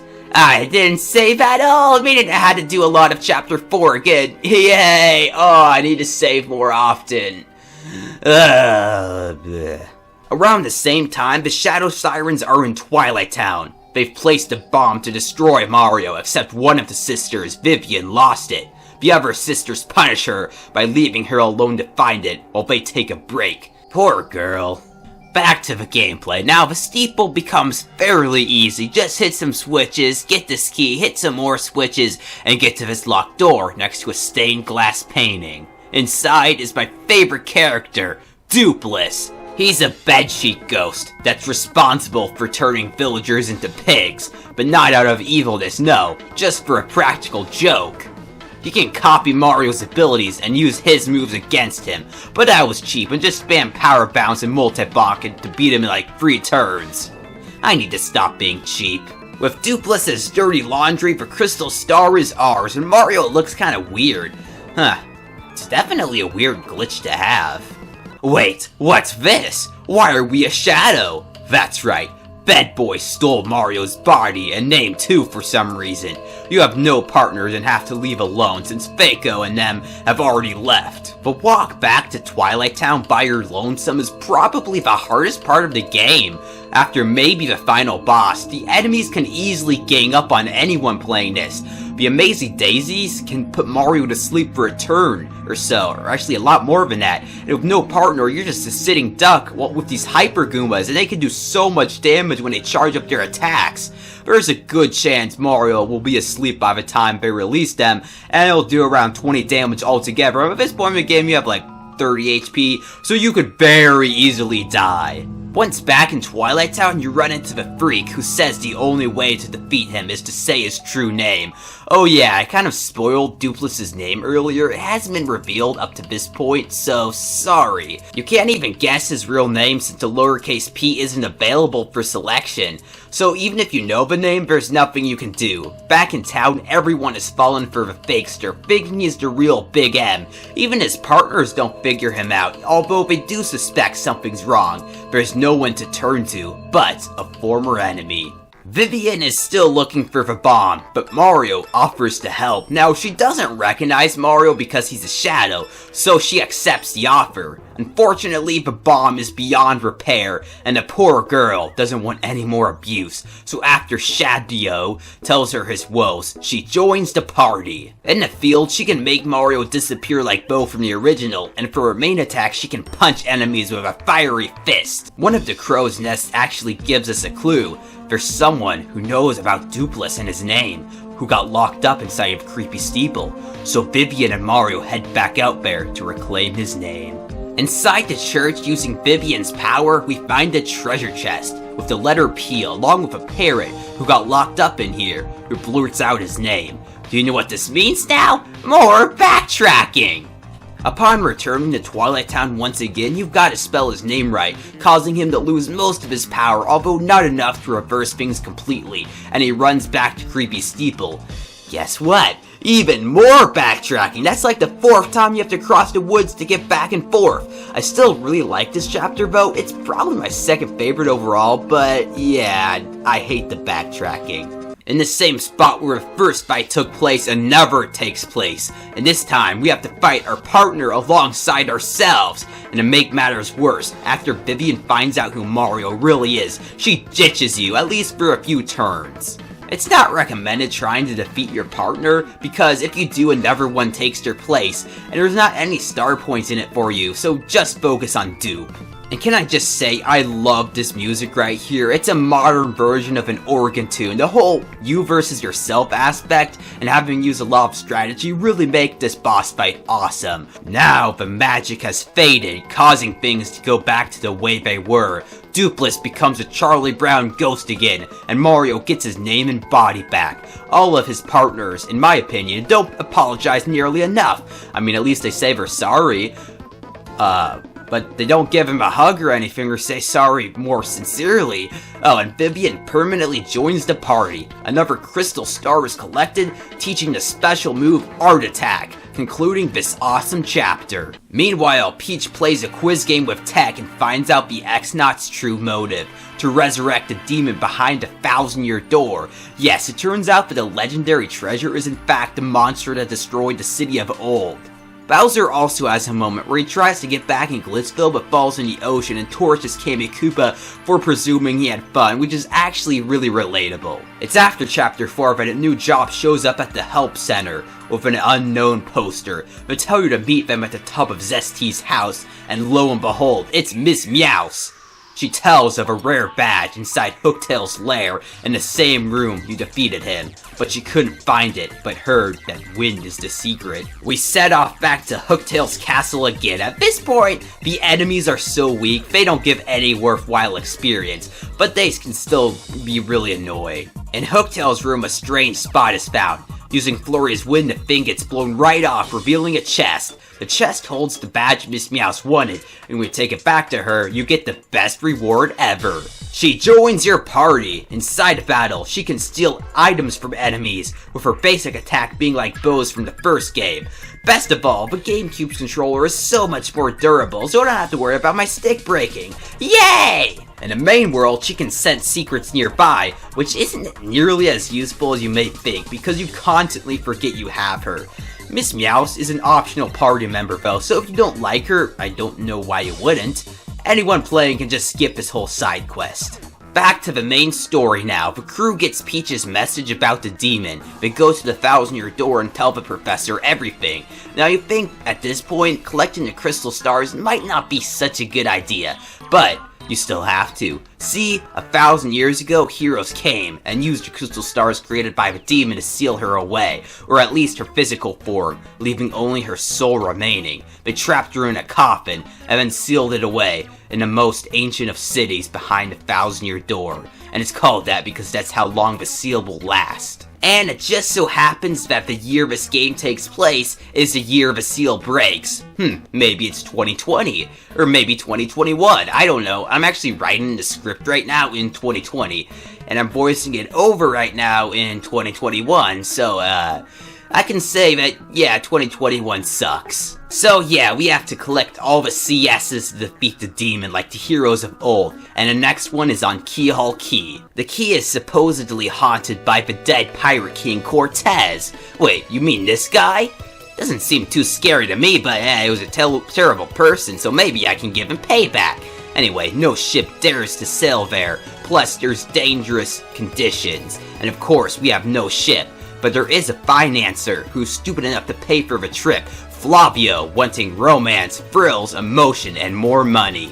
The abstract art figure gets a boat for us, but there's still the problem of no navigator. The only one living in Rowport is a legendary master of the sea, Admiral Bobbery, or as I used to call him, Emil Bobby. When you go to his house, he kicks you out, saying he doesn't sail the seas anymore. There's a story behind this told by the guy at the inn bar. Long ago, Bobbery had a wife named Scarlet. They were madly in love, even though he was away for long periods of time in the ocean. One day while he was away, Scarlet grew a fever. She got severely ill and passed away. Bobbery blamed himself for not being there and swore to never go out on the water ever again. Unknown to the bomb, a letter was written by Scarlet that never got to him because she gave it to the guy at the bar, and the dude never had the courage to give it to him. So you do just that. the letter she wrote tells that in case she passed away, not to give up both loves of his life. You're one with the sea as you're one with me. Okay, this part right here is so depressing, but it's still one of the best backstories of a Mario character ever. Finally, after a few tears, Bobbry agrees to take on a job of navigator. With the Bob-omb in tow, we have everything we need, so it's time to take off. But what's this? There's an X-Naut on board. I wonder who it could be. Close to Keyhaul Key, some trouble is afoot. Flavio's singing! Oh, the horror! And the boat stops because of ghosts. They totally shipwreck everyone, and after this, there's no way to return to Roadport until you beat the chapter, so you better be prepared. Everyone washes up ashore on Keyhaul Key.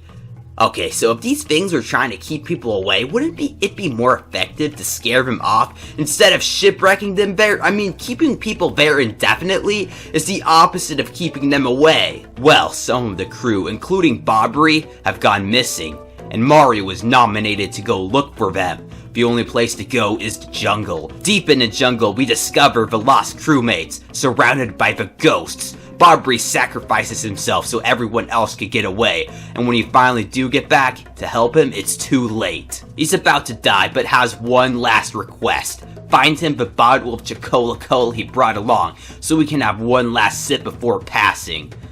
Flavio has the bottle and gives it up after you give him something in return, the dirtbag. He takes one last sip of it, and then drifts off to his eternal sleep.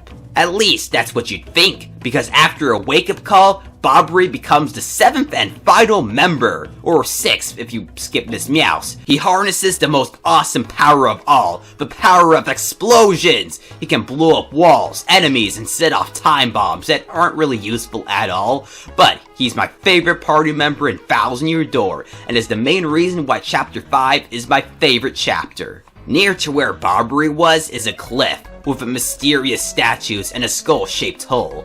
I wonder, where have we seen something like that?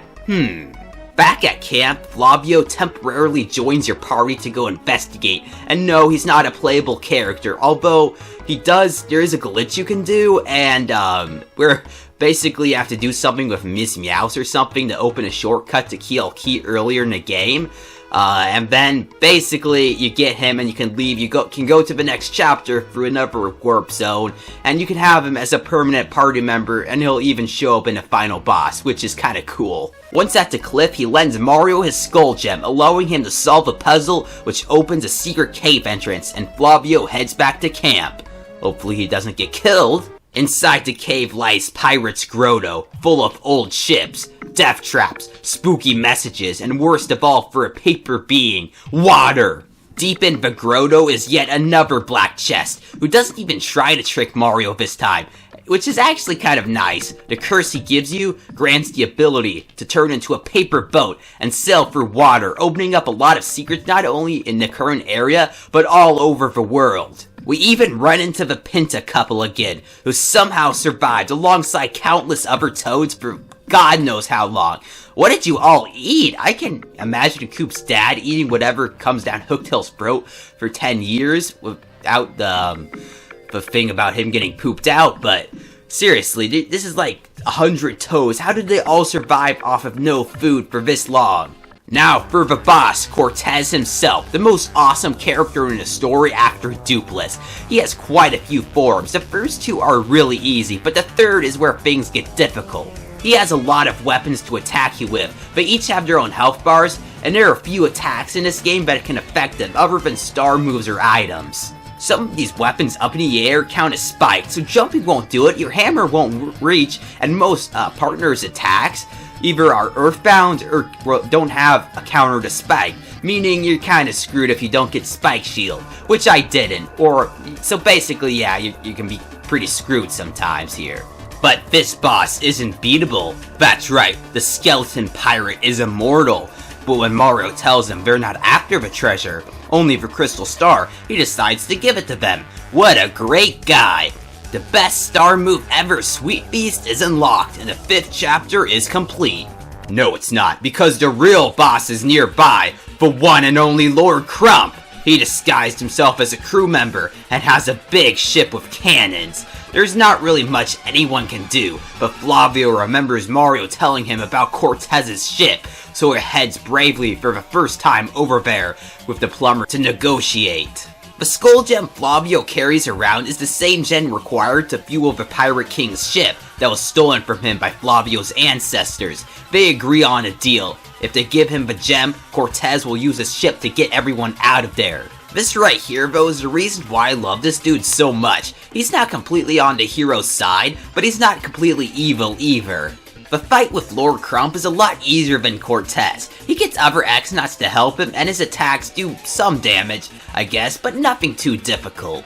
After that, the Pirate King takes Mario and friends back home, ending this awesome chapter of the game. Meanwhile, Tech gets Peach to create a potion to make herself invisible, in the exact same manner as the cake game in the first PM. You know, the thing I utterly despise and hate, even with the timer part. Who could do this without a stopwatch app on their phone? Anyway, now invisible, Peach goes into Grodus' headquarters and brings back a disc for Tech to analyze. Thank God that's over. Oh, and now we have the best and most funny part of the game, where Bowser and Lord Crump meet in an epic crossover, but ends in a frickin' explosion of the super bomb Vivian left behind. Like, this is honestly the funniest part of the game. Now to the 1,000-Year Door, a new spot on our map, and Professor frankly tells us of Poshley Heights. The only way there is through the Access Express. No monsters or dungeons either, just a relaxing vacation. The only problem is the price, so we need to join the Mafia again. Don Pinta is morbidly depressed because he misses his daughter, so guess what? You have to go back to Keyhaul Key. Yay! And have to hear his former employee, Frankie, say I love you to his wife 100 times. You actually have to do that, I'm dead serious. And find a wedding ring, which isn't hard to find at all. After that, the couple return to Rogueport, overcome with joy. Don Pinta puts Frankie in charge of the mob from now on, and he retires. But just before he does, he gives Mario the ticket to the Access Express. You know, I never realized I was actually helping the head of basically the Rogueport Mafia until now. However, just when you're about to leave for the train, one of the Shadow Sirens comes and threatens us.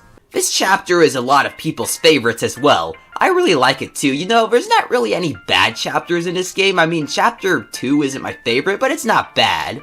Anyway, the thing about this train that makes it unique is that there's not a lot of fights, but instead it's like a mystery game. First, there's this threatening note about a sticky yummy fate. Then you meet this penguin named Pennington, who's a detective, and help him solve a case of a missing pot of stew. And after that, you get a rich bomb kid what he really wants for his birthday, an autograph from the engineer. There's also a ghost on board, who can't rest in peace until his diary is destroyed, leaving you to do it for him. But if you read it before returning it to him, you actually get a game over, which is pretty funny. The next day, things get bad. A businessman's briefcase has been stolen. Inside is a new secret syrup. This syrup can raise the dead, but what he thinks is more dangerous for some reason is that if a seashell and some gold are added in, it explodes, like the note said it would happen. Okay, I know a syrup explosion is bad, but I'd be more concerned about it being used to bring back the dead. Oh well, I guess old Bobbery can be reunited with Scarlet, but no, it's never explained ever again after this segment. The culprit behind all of this is the movie actor, Zip-Toad, or as it turns out, Dupless! The train stops at the station because the drawbridge got raised, and Dupless takes off.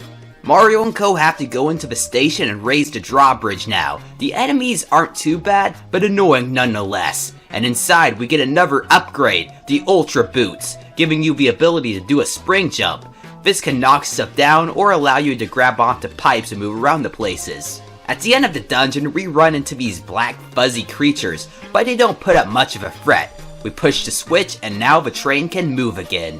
The third day, things get really interesting. When you wake up, everyone seems to be gone. So, after looking around everywhere, Mario searches the engineer's room.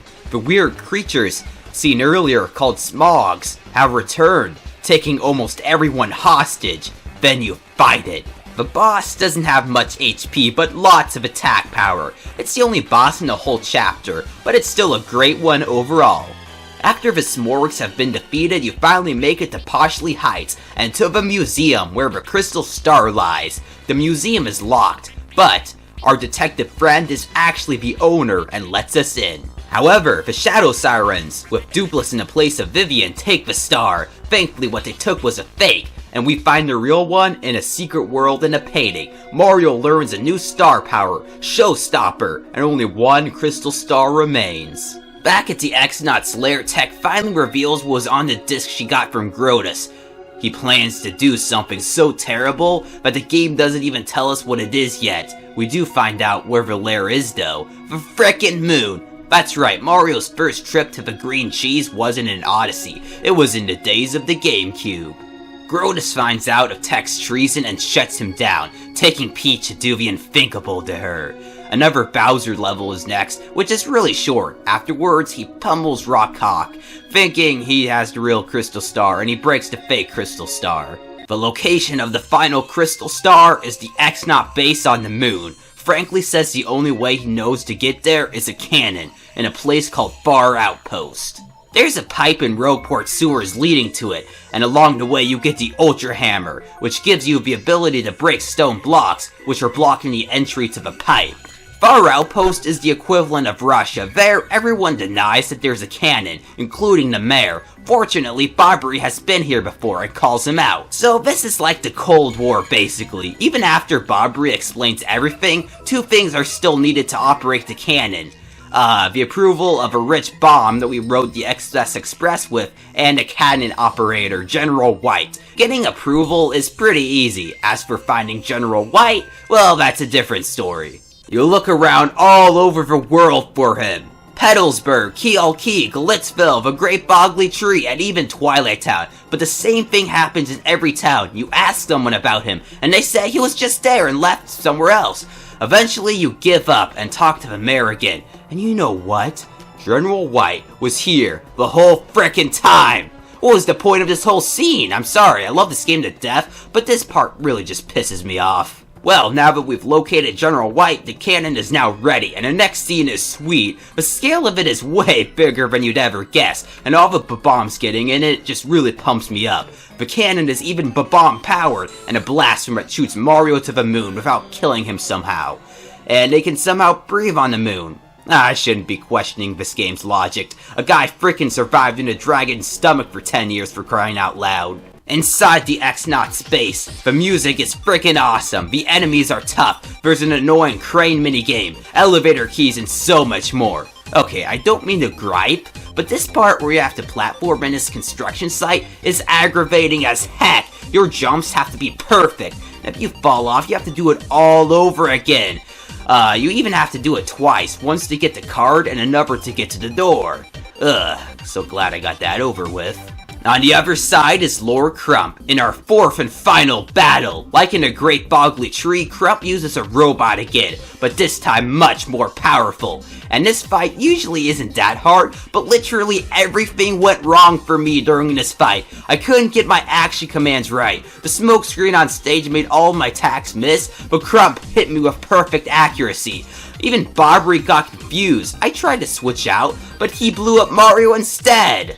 At least he holds the final Crystal Star, giving Mario the final star move, Supernova, which is OP as hell. It does 15 damage to all enemies at max power, which sounds pitiful if you've played a lot of other RPGs, but Mario's basic attacks at full damage without using FP do like 6 damage, so it's fantastic.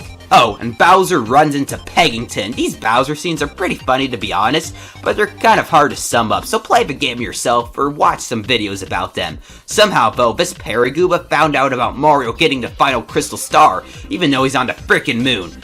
He hasn't even been able to leave yet, so I'll just let someone else explain that. With every CS in hand, it's time to finally open the 1,000-year door. One problem though, how are we gonna get back? Mario probably should have thought about this before he decided to be launched here. Thankfully, Tex saves the day. He uses the last of his energy to activate a teleporter back to Rogueport sewers. Right outside is Professor Frankly. The Goomba has bad news. Somehow, someway, Grotus managed to get into the 1,000-year door, and we must immediately follow him in. Now is the time to get all the final prep stuff done, because it gets harder from this point on. By the time the heroes get to the door, it's still sealed shut, which raises some questions. Mario holds the stars up, breaking the seal. The door opens, and it's time for the final chapter. Behold, for it is the lost city of legend. The enemies are really strong, and the place has so many areas. One of them can make a whole chapter on their own. There is this one building with a lot of secrets, which is really fun. You have to do things like fight enemies in a specific order, hide with Vivian, and walk through walls. Each time you get a key, but there's nowhere to use them. Inside another building you find Gloomtail, the brother of Hooktail. His attacks are strong, with me almost getting a game over. Once he's dead, the treasure chest contains a star stone. When you leave the building, we run into the Shadow Sirens again with Douglas.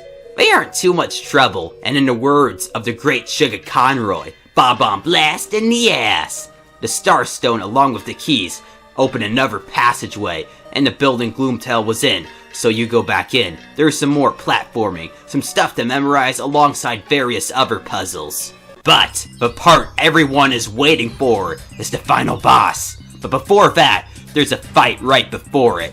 Two, actually. Far deep in the city, outside the final door, is Grotus himself, who has Princess Peach. The boss fight is pretty easy if I'm being honest. He can create these little robots to give him a shield, but that's pretty much it. He uses magic, which can do a little damage, but he has barely any HP. Unfortunately, after you defeat him, he threatens you with something terrible. Take one more step forward, and Mario will never see the princess again. There's nothing anyone can do but sit like sitting ducks as Grotus zaps us like flies, but just then, a miracle happens. Bowser falls through the ceiling! Aw man, this right here is my favorite part of the game, well it was as a kid. Bowser unintentionally saves our butts while finally catching up to us. I don't know why, but I love this fight for some reason. Anyway, he and Kammy Koopa are the second part of this dual boss. Unlike the first game where Kammy Koopa only had 10 or so HP, here she has 50 and can use magic either to harm the player or beef up the Koopa King. Bowser on the other hand is just Bowser, breathing fire and all that. Together they're pretty tough, so the goal is to take out Kammy so she can't beef up Bowser anymore, and then go for him. I really like this battle. You have to use strategy and all that, but it's still not that hard, like every other fight in the game. But let me tell you, the one that's coming next, and the final one, is the exact opposite. While Bowser and Mario were fighting, Grotus took the opportunity to escape with Princess Peach to the next room. Now is the time to heal. Equip all your good badges, and be sure to save. When you finally get your final preparations finished, go to the room, and the next over, and watch as your jaw drops at what happens next. Grotus opens the coffin of the demon, and the fire in the room turns black, the sky darkens, the ground trembles, and she emerges from the abyss. This is terrifying to any kid, and is probably the darkest moment of any Mario game, barring its sequel, but we'll talk about that next time. She even possesses Princess Peach. Yes, she possesses. Probably the most recognizable female character in gaming gets possessed by a demon in an E-rated game. The age raters say this is perfectly fine for anyone. I'm kind of glad my mom never saw this, or I would never be able to play any Mario game ever again. You'd think I was nervous when I had Flurry out. Oh no, I'd turn the game off if I heard her walking up the stairs during this part. Anyway, the Shadow Queen possesses Princess Peach, and I'm not gonna lie, she looks hot. Oh man, does she look hot. The design here is probably... Okay, is anyone near me? Okay, can I say this? It's probably the sexiest version of Peach ever, and I don't think she's attractive normally, but man, am I seriously saying someone's hotter while they're demon possessed? Hell yeah, I am. Back on topic, the only reason Grotus brought back the Shadow Queen was to control her, thinking somehow whoever summoned her would be in charge. Unfortunately for him, no such reward exists, except getting decapitated. Yeah, if this couldn't get any darker. Beldam actually planned this all out. She was the one who came up with the rumored treasure and tricked the X-Nauts. While Dupless is in for, I actually have no clue. Why the heck is Dupless in on this? He probably never met the Queen. Well, neither did Vivian, but her two older sisters used to work for the demon 1,000 years ago. The Queen makes an offer to Mario, become her servant and she will spare your lives. Of course, you refuse. Although I'm not sure what happens if you accept, and I really don't want to find out.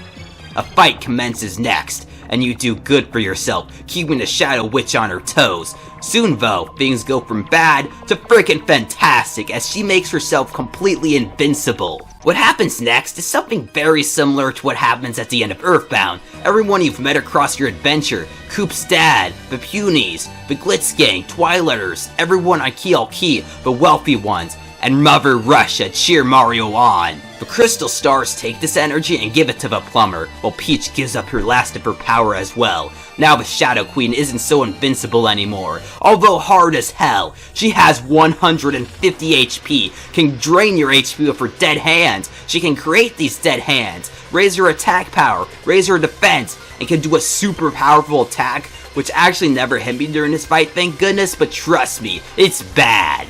The thing that sucks is you have to keep taking out the hands with moves like Fiery Jinx or Bob on Blast, which consumes quite a bit of FP. I'm serious when I say prepare. Every other boss in this game is easy as pie, but the Witch is harder than all of them put together. There's only one thing more satisfying than seeing that health bar hit 0, seeing it hit 15, because if you have at least 6 SP, it's game set match. Why? Because Supernova! I can't tell you how fast I pressed that A button, but victory is ours! With this, the Shadow Queen is vanquished once and for all, and Peach is okay, with no harm done to her whatsoever. Professor Frankly's okay too, and what do you know, there really was a treasure after all. Everyone gets out and returns to the dock where this whole adventure started. Mario, Peach, and Toadsworth are about to leave, and the goodbye here is really emotional. You feel like you're actually saying goodbye and like everyone here is your friend. It's stuff like this that makes Paper Mario Paper Mario. The gameplay and other assets are a big part too, but stuff like this truly makes them special. There's even a part afterwards where Goombella sends Mario emails and tells how everyone's doing. Beldam promises to never be mean to Vivian ever again. Yoshi becomes a fighter at the Glitz Pit. Bobry finally returns to a life at sea. Crump and Grota survived, with the latter being reduced to just a head. Even Tech is alive and kicking. And Goombella implies she has a crush on Mario. Oh, like it isn't obvious. Seriously, like 90% of female characters in this game have a crush for the guy. Peach, Goombella, Vivian, Beldam, Flurry, Miss Meowth, the rich toad lady, and a boo that runs Don Pinta's shop. Man, Mario's a stud. I wish I was him. Finally, at Mario's house, Peach and Toadsworth come in with a treasure map, ending the game. That was a masterpiece of a game. I love Paper Mario the 1,000-Year Door, although I ran into a lot of annoyances. First of all, something went wrong with my GameCube, making the laser on it really loud to the point of being really distracting. I don't know if that was actually a problem with the GameCube, because I haven't played mine in a while. I think it might just be normal, but seriously, I'm scared my GameCube's gonna die, and that buzzing sound just really annoyed me. I don't know why I'm talking about it so much. I also ran into the problem of the video quality on this video is really terrible, and so is my mic. I need to get a new mic really bad, but I still enjoyed this game a lot. Okay, I gotta say, I enjoyed making my Paper Mario video better. I enjoyed playing Paper Mario the 1,000-Year Door, but I didn't enjoy making this video that much, because I am freaking tired right now. I just want to get this video done, and this Super Paper Mario video done. I still have to get that done. Oh, man. But anyway, I hope you all enjoyed this video, and stay tuned next time, where we talk about what else other than Super Paper Mario on the Wii. I'll see you all next time.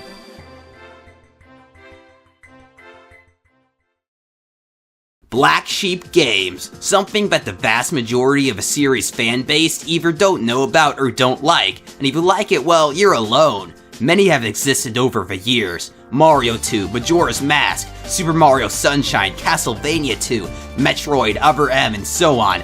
But there's one that I have a very special relationship with. Okay, fine, 2. I love Majora's Mask as well, but that game has a way bigger fan base, especially now. The other one I'm talking about is Super Paper Mario. It's my third favorite game of all time, after Earthbound and Super Mario 64. It was the first RPG I ever played. I played it actually before Earthbound, all the way back when I was 11. I feel like this game was the game that got me into RPGs, which in turn got me into YouTube. So if it wasn't for this game, Alpha Leaf Gaming wouldn't exist. Years later, I was pretty surprised to find out that not a lot of people feel the same way about it as I do. Most don't like it, while the few that do will place it as their third or fourth favorite Paper Mario. Regardless if you like the original or Thousand Year Door better, SPM is still an awesome game, and I hope by making this video, I'll get a lot more people to play it. It's not even that expensive anyway, it's like 20 bucks complete in box, 10 for disc only, and even only like 50 for brand new, which for Wii games is extremely rare. Oh, and one last thing, major spoilers in this video. Anyway, let's get this adventure started. The first thing you're gonna realize about Super is how the story plays a much bigger role than in the previous two installments. The intro talks of a mysterious book called the Dark Prognosticus. Man, I cannot say that right. Prognosticus. Can I say this? You know what? Screw it. I'm just gonna say Dark Prophecy for this video because I have no clue how to pronounce this. And I can't pronounce crap, so sorry. This book tells the story of how the future will play out. Like, basically imagine if the real world was just a storybook, and then someone in that storybook got a hold of the storybook and read it and found out exactly everything that was going to happen. Everyone who has ever gotten their hands on the book, eager to discover their fates, have never again found happiness, and this story is about the last wielder of the Prognosticus. The scene next is out of order from the part after, which is kinda weird to be honest. Peach wakes up in a wedding dress at some kind of church alongside Bowser and his minions, Luigi, and this weird vampire guy. This guy named Count Bleck has arranged for Peach and Bowser to get married, and the former is psyched, while the latter is, terrified. When the I-do's come up, exactly what you're expecting happens. The Koopa King says yes, and the princess says no. However, one of Count Bleck's minions, Natasha, hypnotizes her into saying I do. Then out of the altar comes a dark mass, shaped like a heart. Luigi finally wakes up and attempts to rescue the princess, but in the process creates a chain reaction when jumping on the heart. The Count had arranged his whole wedding to summon this Chaos Heart, and will use it to consume all worlds. Not rule them, but destroy them. In the first game, Bowser wanted to defeat Mario and get Peach to like him. In Thousand Year Door, Grodus wanted to rule the world, as did the Shadow Queen, but here, the main villain doesn't want to rule it, but to end all life in the universe, and for the universe to not even exist. Then the title screen pops up. Oh man, now it's my least favorite part of playing through an old game. Which save file do I erase? And yeah, you see this right, I actually spent over 100 hours on a save file, and adding up all the time I've spent on other ones, and ones that are deleted now, my playtime probably clocks in at like 300 hours. I'm actually serious. Yeah, you can tell how much time I've spent in this, and how much I love it. Anyway, after starting a new save file, another cutscene starts. Mario and Luigi are just chilling at home, when Luigi is complaining about how peaceful it is. Seriously, dude? You spent like 99% of your life in danger, and now you complain about it being too peaceful? Way to jinx things though, because Toad comes over and tells the bros the bad news about the princess being kidnapped again. Well, what do you know? And since practically every time she's kidnapped, the same guy's responsible, the bros head over to Bowser's castle. The Turtle Tyrant is having a meeting with his minions when Mario and Luigi come in. Then they find out that it wasn't Bowser that's responsible. No, it was Count Bleck. Mario tries to stop him, but the villain has a shield protecting him. Then the Count creates a black hole to suck everyone up except for Mario. He lies there, waiting for something to happen, until something wakes him up. It's a wireframe butterfly who goes by Tippy. She tells him that he's the hero of legend and teleports him out of the castle. They show up at Flipside, a town in between dimensions, where we meet Merlin. He tells us that there's a counter to the Dark Prognosticus, the Light Prognosticus. While the first tells of the world being consumed by darkness, the second tells of a hero saving the world and defeating Count Bleck. The book also gives a description of the hero, which Mario fits perfectly. The chaos released earlier by the Chaos Heart has created a new black hole in the sky. If it's not stopped, it will destroy everything. Just like the books, there's also a counter to the Chaos Heart, the Pure Hearts. Scattered across the land, our hero must collect all 8 of them to save the world. Mario accepts his destiny, and Merlin gives the plumber the first Pure Heart.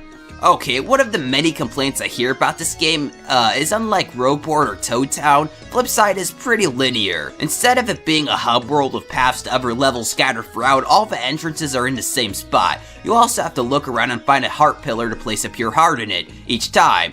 You get one, which can be pretty annoying. But I don't find it too bad, honestly. But this right here isn't the main problem everyone has with SPM. No, it's the gameplay, which we'll go over in just a minute. After placing the first pure heart in its pillar, a door opens to the top of Flipside Tower. Behind this door is another cutscene. Yay! Here we get to meet all of Count Bleck's minions. Here's Dementio, the creepy magician. Old Chucks, the dumb burly guy, Natasha, well, I'm not saying her name right, but I'm just gonna call her Natasha because that's what I've always called her. But she's a secretary and a mysterious shapeshifter. Foreshadowing! We also learn of his plan to erase the universe and replace it with a new one like Thanos in Endgame, but this one will have no violence or war, so it doesn't even appear to be for a selfish purpose. Natasha also finds out of the hero starting his quest for unexplained interdimensional hopping, and right off the bat, Count Bleck sends in Old Chucks and Dementio to destroy him immediately, which is a pretty smart idea. Okay, it's time for a first chapter, taking place in the land of Lineland, and now I'll talk about the gameplay. Unlike the first 2 games being RPGs, this one's a hybrid between a 2D game and an RPG. You move from left and right, jump on enemies, and platform, but there's also many elements of a role-playing game, items, HP, experience points, and many characters to interact with.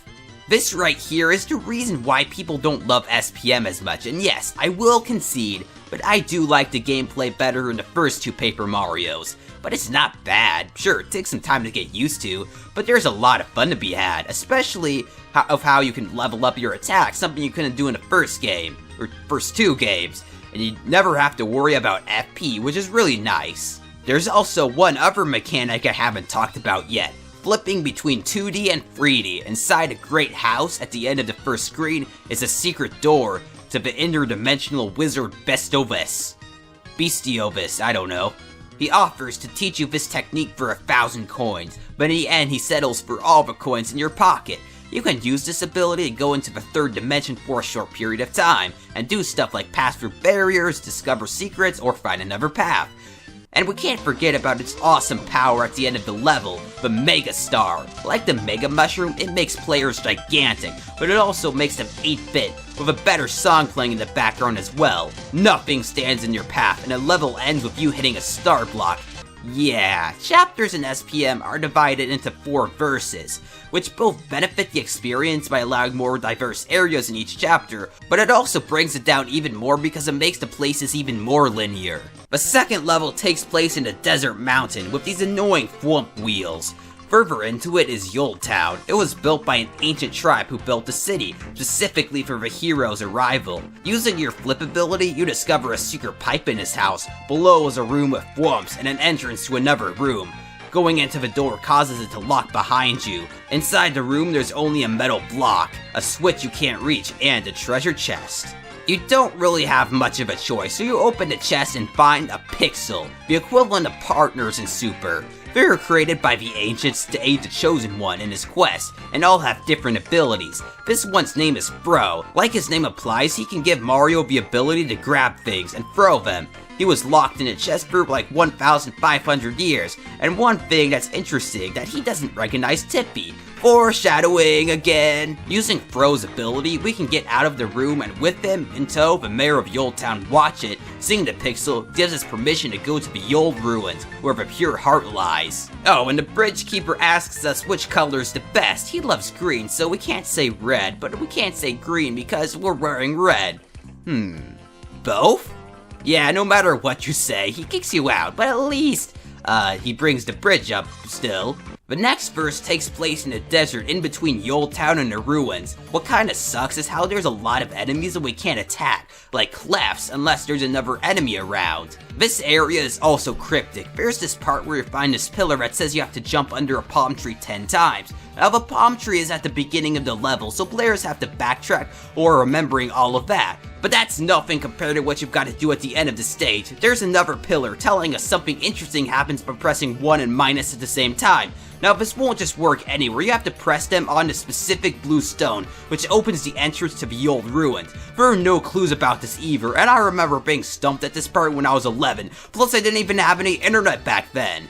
There's also a fight with old Chucks halfway through. He has a lot of HP, and takes a lot of hits to be defeated this early on. And afterwards, the guy just farts out so hard he propels himself in the air. The final level of the chapter is the old ruins themselves. It's full of puzzles with the flip ability and all that. You get keys, press switches, watch out for spike wheels, and move to 3D to press these switches that move back into 2D. And for me, the most memorable part of this is hitting the switch and having all these spikes of death avalanche in Mario, and you have to get away and press this other switch, and they fall down in this hole and fill this gap, and you can get across it and open this door. Now it's time for the boss. Right outside the ruins is the final stretch, leading to the pure heart. It is guarded by a robotic snake made by the ancients, known as Fractail. Thankfully, he sees it's Mario and lets him pass right by. Of course, Count Lex Goon, Dimentio, comes in and screws up Fractail's circuitry, making him attack Mario. You've gotta love that Zelda 2 reference too, by the way. To fight him, you've gotta wait for him to attack from the right, flip and jump on top of him. Now that you're on top of him, you can take these little robots and throw them at his antenna. It does get a little annoying though, because once you hit him 3 times, you fall down and have to do all that all over again another 2 times, which takes forever. Once his antenna is hit 9 times, his systems crash and he blows up. I actually feel really sorry for him though. It was Dimentio's fault. Poor guy. Rest in peace, Fractail. Rest in peace. After that, a pipe opens to another chamber. Inside rests the soul of one of the ancients, Merlemia. Or Merlemina, sorry. I can't pronounce these frickin' names. Yeah, I think it's Mermelina. Anyway, she explains that she came from an advanced tribe from thousands of years ago, and has been waiting there ever since. Her tribe were the ones that created the Purity Heart to save the world from the Dark Prognosticus, with nobody knowing who wrote it. But on the last page of the book, it says that the chaotic power would devour the world. Reading this, the Ancient Ones took the Purity Heart and split it into 8 pieces and scattered them throughout dimensions for the hero to find. And then she spouts on and on about stuff that doesn't matter while Mario falls asleep and says he was listening when she asks if he was. Frickin' liar. She then finally gives him the pure heart, ending the first chapter of this awesome adventure. With 2 in hand, it's time for our heroes to return to Flipside, and you guessed it right, interlude time! Peach awakes at the Count's castle after the wedding, where Bleck's minion, Natasha, is trying to brainwash all of Bowser's minions. Now, one change you have to give this game is how the interludes aren't so annoying. There's only a few of actual gameplay. Most of them are just cutscenes that you could press 2 to go through, because when you press 2, you go, do I really have to explain this? You can just press 2 until it's over. This is nice. There are a lot of times in the first 2 PMs where I get really annoyed and dread having to go for interludes. There's no frickin' cake scenes in this, and it's really, really frickin' nice. It gives me a frickin' break. The whole deal with this one is that Peach and a Koopa Troopa are trying to escape from the castle. What's nice here is that there's no way to die or have to start all over again. Eventually though, Peach runs into a dead end, getting trapped between Natasha and certain death, or Natasha, I'm sorry. Aw man, the autocorrect on here is really bad. It keeps autocorrecting her name to Natasha. I'm sorry, my script sucks. Anyway, just when Natasha is about to brainwash Peach like she did with everyone else, an unknown force comes along and makes the princess disappear. After that, we have this weird story thing. What the heck is this, you wonder? Well, it doesn't make much sense now, but trust me, by the end of the game, you'll understand its significance. Back at Flipside, everyone is talking back at Merlin's, when this guy comes in and tells us about a girl that fell from the sky. Lo and behold, that girl is Peach. She's unconscious. To wake her up, you gotta buy a fire burst and cook it to make soup. After giving her the soup, she wakes up, and everyone goes back to Merlin's to discuss. The third pure heart is located in Gloom Valley, the home of the mysterious charmer, Merlee. She, along with Merlin and Bestovis, are descendants of the ancients, making them all distant cousins. Peach then shockingly reveals she's going along with Mario, and I really appreciate how Merlin doesn't say anything like it's too dangerous for a princess or anything, just that she's still recovering. It's a breath of fresh air from all the standard dialogue, although I doubt he even knows she's the crown of the largest nation on Earth, but anyway. Merlin gives them the key to the outskirts of Flipside, and we can now play as the princess. Unlike Mario, she can't flip. And no, you can't go back to Bestovis to get that ability for her. You can't, I'm sorry. She can, however, float in the air, like in Mario 2, as well as use her parasol as a shield, making her completely invincible. Using her skills along with Mario's, another heart pillar can be reached, opening the road to Chapter 2. The first verse takes place in Gloomy Valley itself, a place full of pink water, spiked enemies we don't have any way to defeat directly, and pink butts that spit bubblegum fart gas. What the? Merlee lives in a mansion far into the valley, but this escaped prison dude tells Peach that the mansion is deadly and she shouldn't go in there. If you speak to him as Mario, he calls him an old man that he hates, which was pretty hilarious to me at 11. Mario even gets a new pixel, Boomer. Yeah, I know what everyone is thinking right now, but the game developers really missed this opportunity and made him freaking hip and stuff, and he asked Mario a million questions. Such a missed opportunity. But he's this game's bomb character. He can be used to open cracks in the wall and finally defeat those dreaded spiked enemies. He's my go-to weapon too for most of the game, so I say okay to Boomer. The next level takes place in Merlee's mansion itself. There's just something off immediately as you enter the building. But hey, what did you expect? Is there any place in gaming that has the word mansion in it? That isn't spooky, like seriously, I can't think of a single one. There's these weird, creepy creatures all over the place. Oh, and our first waifu, Mimi. A maid working for Merlee. I'm not gonna lie though, even though I love this game, the amount of cute girls in this adventure is pretty much on the low end.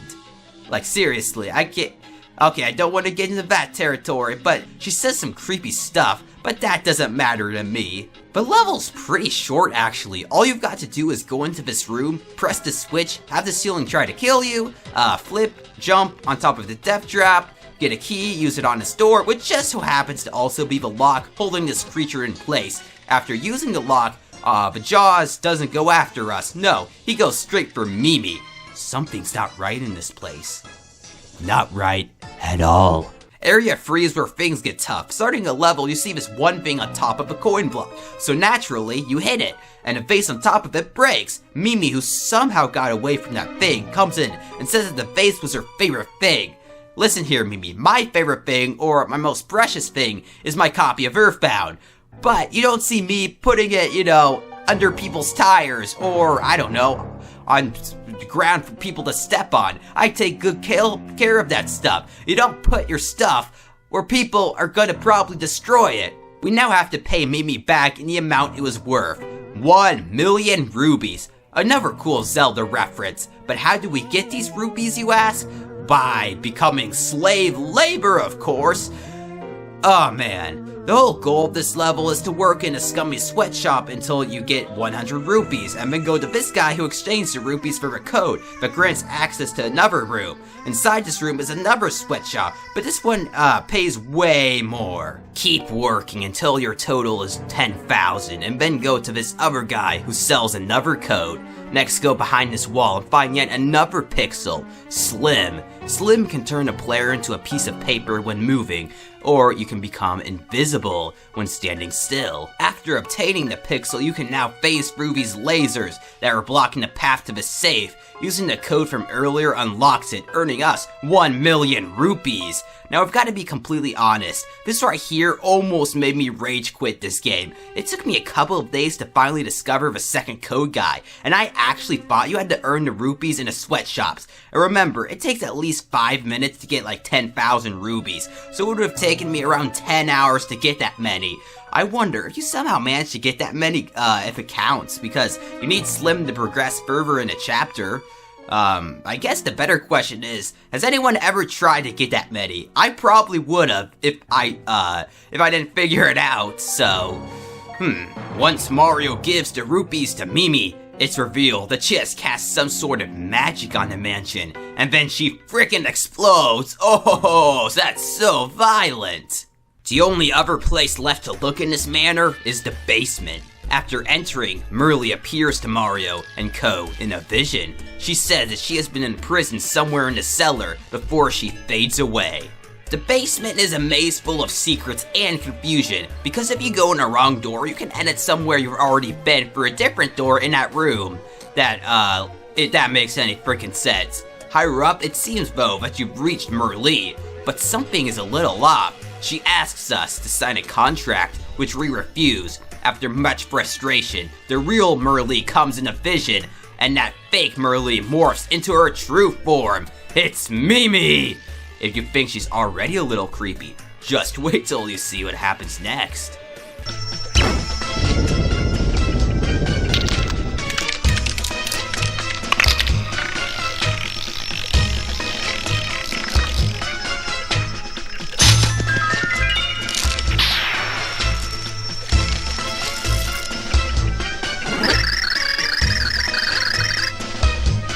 Run for the door as fast as possible, because Mimi isn't gonna give up on chasing you no matter what. You can't go anywhere that she won't follow you, and you can't even fight her, so continue on to the next part of the cellar, and another maze, and thankfully she is really slow. And touching her doesn't kill you instantly, or anything, but it still gives you that, dreaded feel of, oh crap, I have to get out of there. It's also really messed up how she snaps her neck like that. This right here is nightmare fuel. After navigating the labyrinth for a good while, we reach another staircase guarded by a giant boot. Don't worry about it though, the thing dies in 2 hits. Upstairs is a bathroom of all things. Inside the ladies' room behind one of the stalls is Merly at last. At the same time, Mimi finally catches up to us and shapeshifts again, creating a mess. There's only one way to determine who the real one is: a game show. In the bathroom, the perfect place for such a thing. You can ask them both various questions, and this is where this game's humor really shines. The charm of some of these responses is just great, like the guys they're into, their favorite smell, or what they wash first. It's pretty obvious which one's the real one from their responses, and even if you get stumped, one of them has flies around them for being in the toilet. Mimi, enraged by her trick not working, transforms back into her nightmare fuel form, while still snapping her neck doing so. Lovely. Unlike last time, Merly gives us a magic cheer, which makes the green girl not so invincible anymore. Mimi is frankly a pushover, even easier than the first boss of the first chapter. She doesn't have HP, instead of having to be jumped on once to stun her, and then again to break off a leg. She has 6 legs altogether, and what's unique about this is that no matter how high of a level you are, this boss is still gonna take the same amount of time. And man, I smoked her good. She didn't even get in one attack or get a chance to go up on the ceiling like she usually does. Look, Mimi, even though you morphed into a monstrosity and work people as slaves, I still think you're the best girl in the game. Yeah, I'm creepy, I know. I'm desperate at this point. Why did I even write this in a script anyway? It's not funny, it's just creepy. With that over, Merly explains that there isn't a hero of legend. No, there are 4 heroes. Peach and Mario are 2 of them. As for the other 2, well, just wait and find out. Her ancestors have lived at the mansion, waiting to give out the pure heart to the chosen 4 for almost 2,000 years, with her being the one to finally see the day. Back at Black's, the Count learns of Mimi's defeat. Not wanting to take any chances, he sends his best minion, Dimentio, to face Mario directly this time. Luigi wakes up around the same time. Not knowing Peach is already gone, he goes out to rescue her, but some Goombas trick him into using him as a getaway car, basically. And then you get to play as the Green Plumber. Kinda spoils who one of the unknown heroes is, doesn't it? Like the Peach interlude, the group eventually run into a dead end, and Natasha shows up. Unlike last time though, no one rescues Luigi, leaving him alone, as he gets brainwashed by Natasha. When the heroes arrive in Flipside, again, the void grows in size, continuing to do so as the story progresses, but elevators are now functional, giving us access to more places in town, like a card shop, a coffee shop, and a pit of 100 trials, which you don't want to do for quite a while yet. One thing I wonder is how the heck did all these people get over here? First off, there's only one way to get in here, and it's blocked off by a cracked wall. You have to use Boomer to blow up the wall and it makes an entrance. Then you have to flip into 3D to finally get over here. How, these people can't even do any of those things. How did they get over here? Anyway, more areas are open in the outskirts as well, with Boomer and Slim in our party. One gives us a route to the switch and opens the entrance to the pit of 100 trials, which, again, we're not doing yet. And the other one leads to a heart pillar that marks the doorway to the third chapter. Enter the Bitlands, an homage to the original NES title. Oh, not like we already don't have one of those in every single game, but it's still cool, I guess. On the downside, as soon as the heroes get to the Bitlands, a geek named Francis comes along and kidnaps Tippy and takes her back to his fortress. And I both love the reference to Thousand Year Door and 2000 geek culture as well, but it sucks that we have no guide for the rest of the chapter and have to go rescue her. In a bush, a pixel gives the player some advice. An X, red flippers, red wind. Remember this because this will be important later on. I think it's pretty easy to figure out everything though without his advice, so... and he used the internet today, so... And this is just a video, none of you are ever gonna play this game, so... I don't know why I told you to remember this.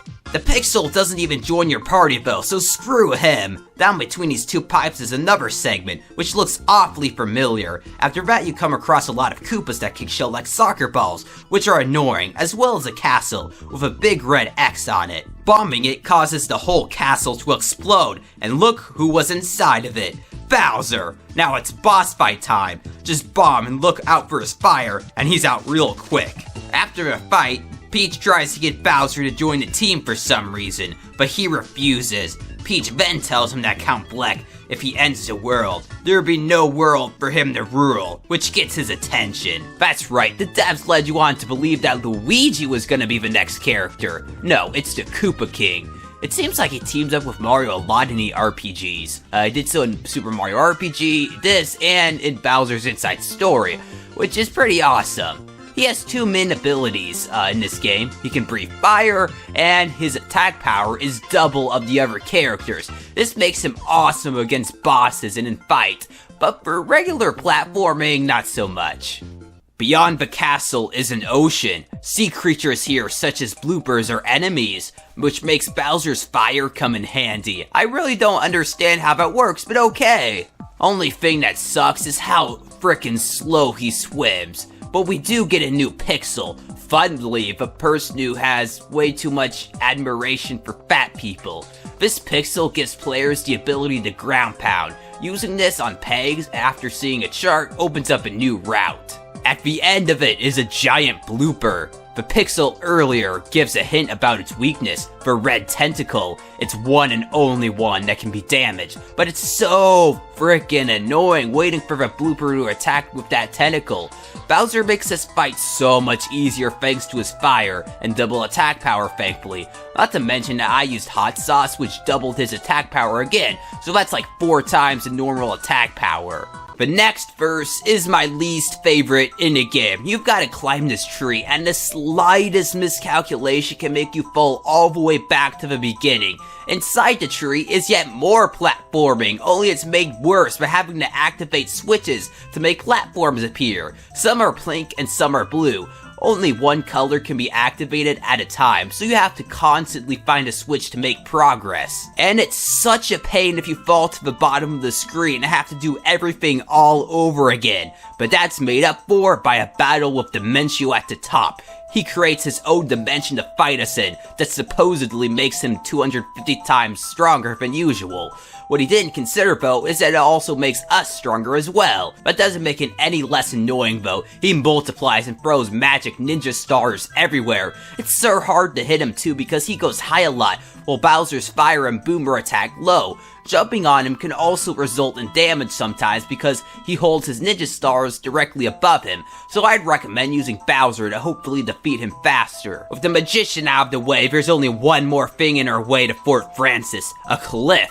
To get across, you have to follow the pixel we met earlier's advice, and find some red wind to carry you over. Just as the main characters go down a pipe, on the other side a voice comes from the sky. Who could this be? Why, it's Dementio, but why would he want the heroes to defeat Count Bleck? This doesn't make any sense. Thank God that level's over, because Fort Francis is one big nerd pop culture paradise. There's references to online forums, the previous 2 Paper Marios, anime, waifus, comic books, action figures, and everything's a cat. I feel like this game is self-burning me right now, but I really don't care. It's stuff like this that makes me love it. Now I've gotta admit that Francis has the potential to become a millionaire too. I mean, just look at all the security and robots and stuff. Or maybe he is. Who knows? Me and him are even on the same page about how Bo being the best girl. Although the thing about a Miss Mouse doll with a real smooch feature is just, that's a little messed up. Down in a dungeon where you go after entering a wrong password is yet another pixel, Carrie, who asks the player what they think of Francis. How about an awesome, irresistible stallion? She even agrees with you, even though F-Stop was the one who locked her up. Carrie's ability is she turns into a board, making spikes no problem. With this, you can go around collecting keys and finally enter the room of the nerd himself. The security bot will only let Peach in, and she doesn't exactly give Francis the right message by saying she's been looking all over for him. Next, this game becomes, honestly, I have no clue what the heck this game becomes right here, but it is one of SPM's highlights. I guess it's a dating RPG or something? I'm sure it's a reference to something, but I don't know what. If anyone knows, please tell me. As Peach, you pick what options for her to say, but no matter what, the thing always goes the same. Francis gives the princess a pink princess poster. She gives it back, and I would feel so weird if someone watched me play this right now. Like, seriously, I feel like I'm watching porn or something. But anyway, eventually Peach gets fed up and breaks the 4th wall, following up by blowing up the screen. Now it's back to the real world, where Francis is scared of losing his only offline friend. He faces up for a fight. Unlike what everyone would expect, Francis is actually kind of tough. I guess tough isn't the word, but hard to hit. He constantly turns invisible, making him impossible to damage, and only turns back to normal for a split second for you to attack him, before repeating the process all over again. For the chameleon's attack, he can drop these cat bombs all over the place, or even eat you up, but most of the damage I take is by accidentally touching him. Bowser and Carrie really make a great duo for this fight. Carrie makes Bowser faster, and a Koopa King's fire has a really long range, not to mention a lot of attack power. Lastly is the music. It's ridiculously catchy and awesome.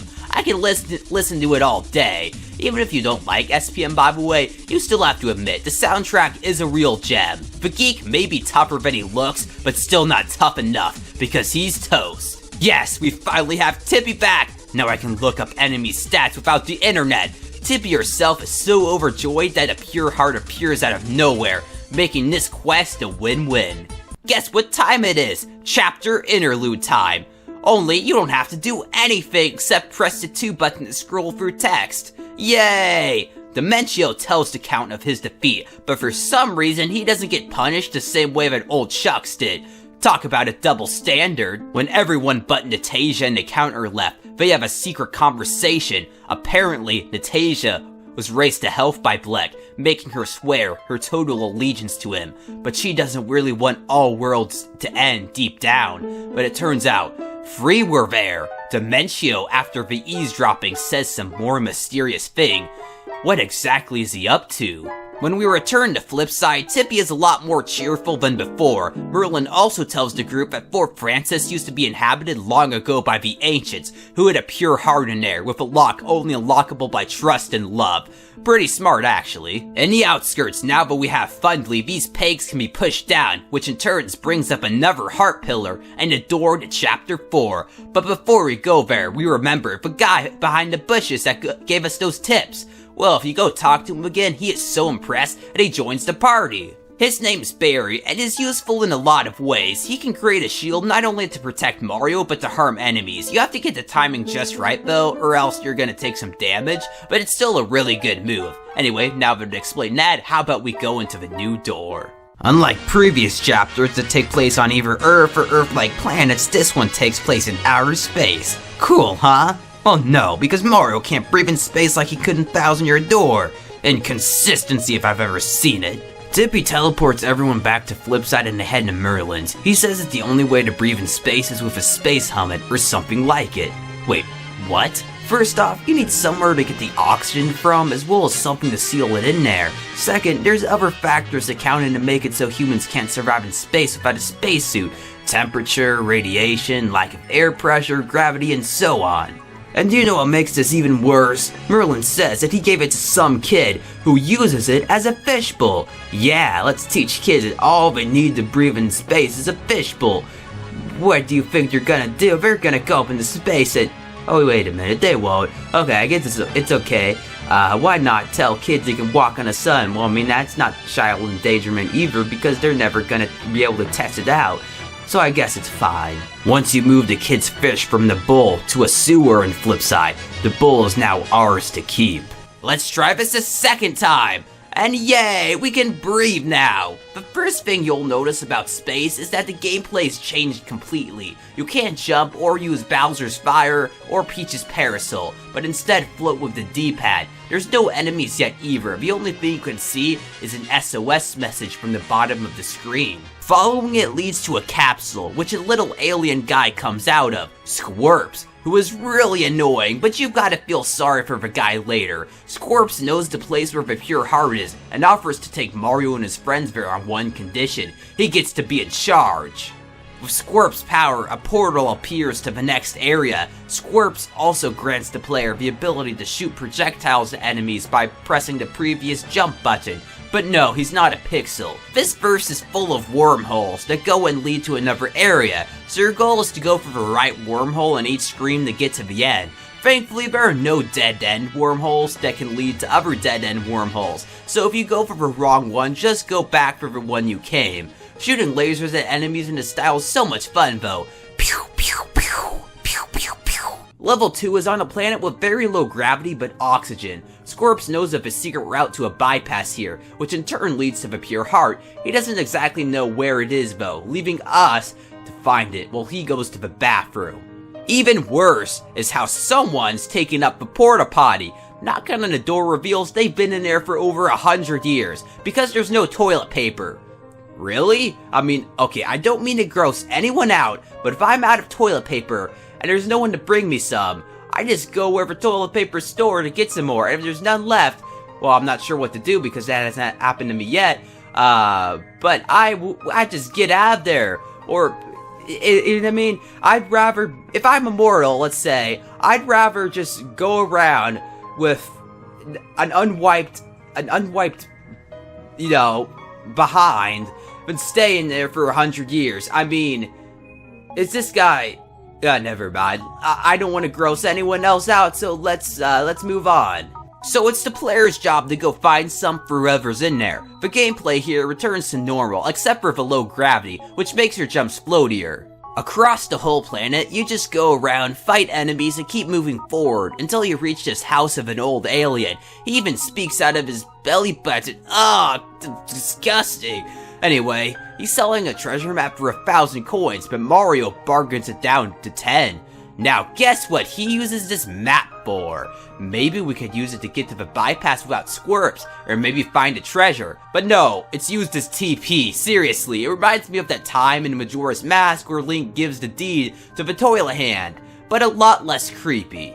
Out of the stall comes another pixel, Philippe, the Spanish flipper. His powers include flipping objects to discover secrets, or stunning enemies. With Squirps relieved, we can flip the mysterious bolt and get the key that unlocks the bypass route. In verse 3, the playstyle switches back to the way it was in the first one, but without Squirps for most of the level because he gets stuck in a special door from being too hungry to get out, so you have to go through all these wormholes to a mini-mart just to get the kid a chocolate bar. There's not too many enemies to compensate this, and Boomer still gets the job done okay. The only real bad thing in this level are these flipping bars, and a wormhole that leads to another wormhole that's in the same screen that the first wormhole was in. After that break stop, it's on to the place the pure heart is in, the Woe Zone, also given the nickname of the Space Graveyard. Squirps goes ahead for some reason, leaving Tippy awfully suspicious. The main gimmick of the Woe Zone is hitting switches to flip the way gravity pushes, either up, left, right, or down.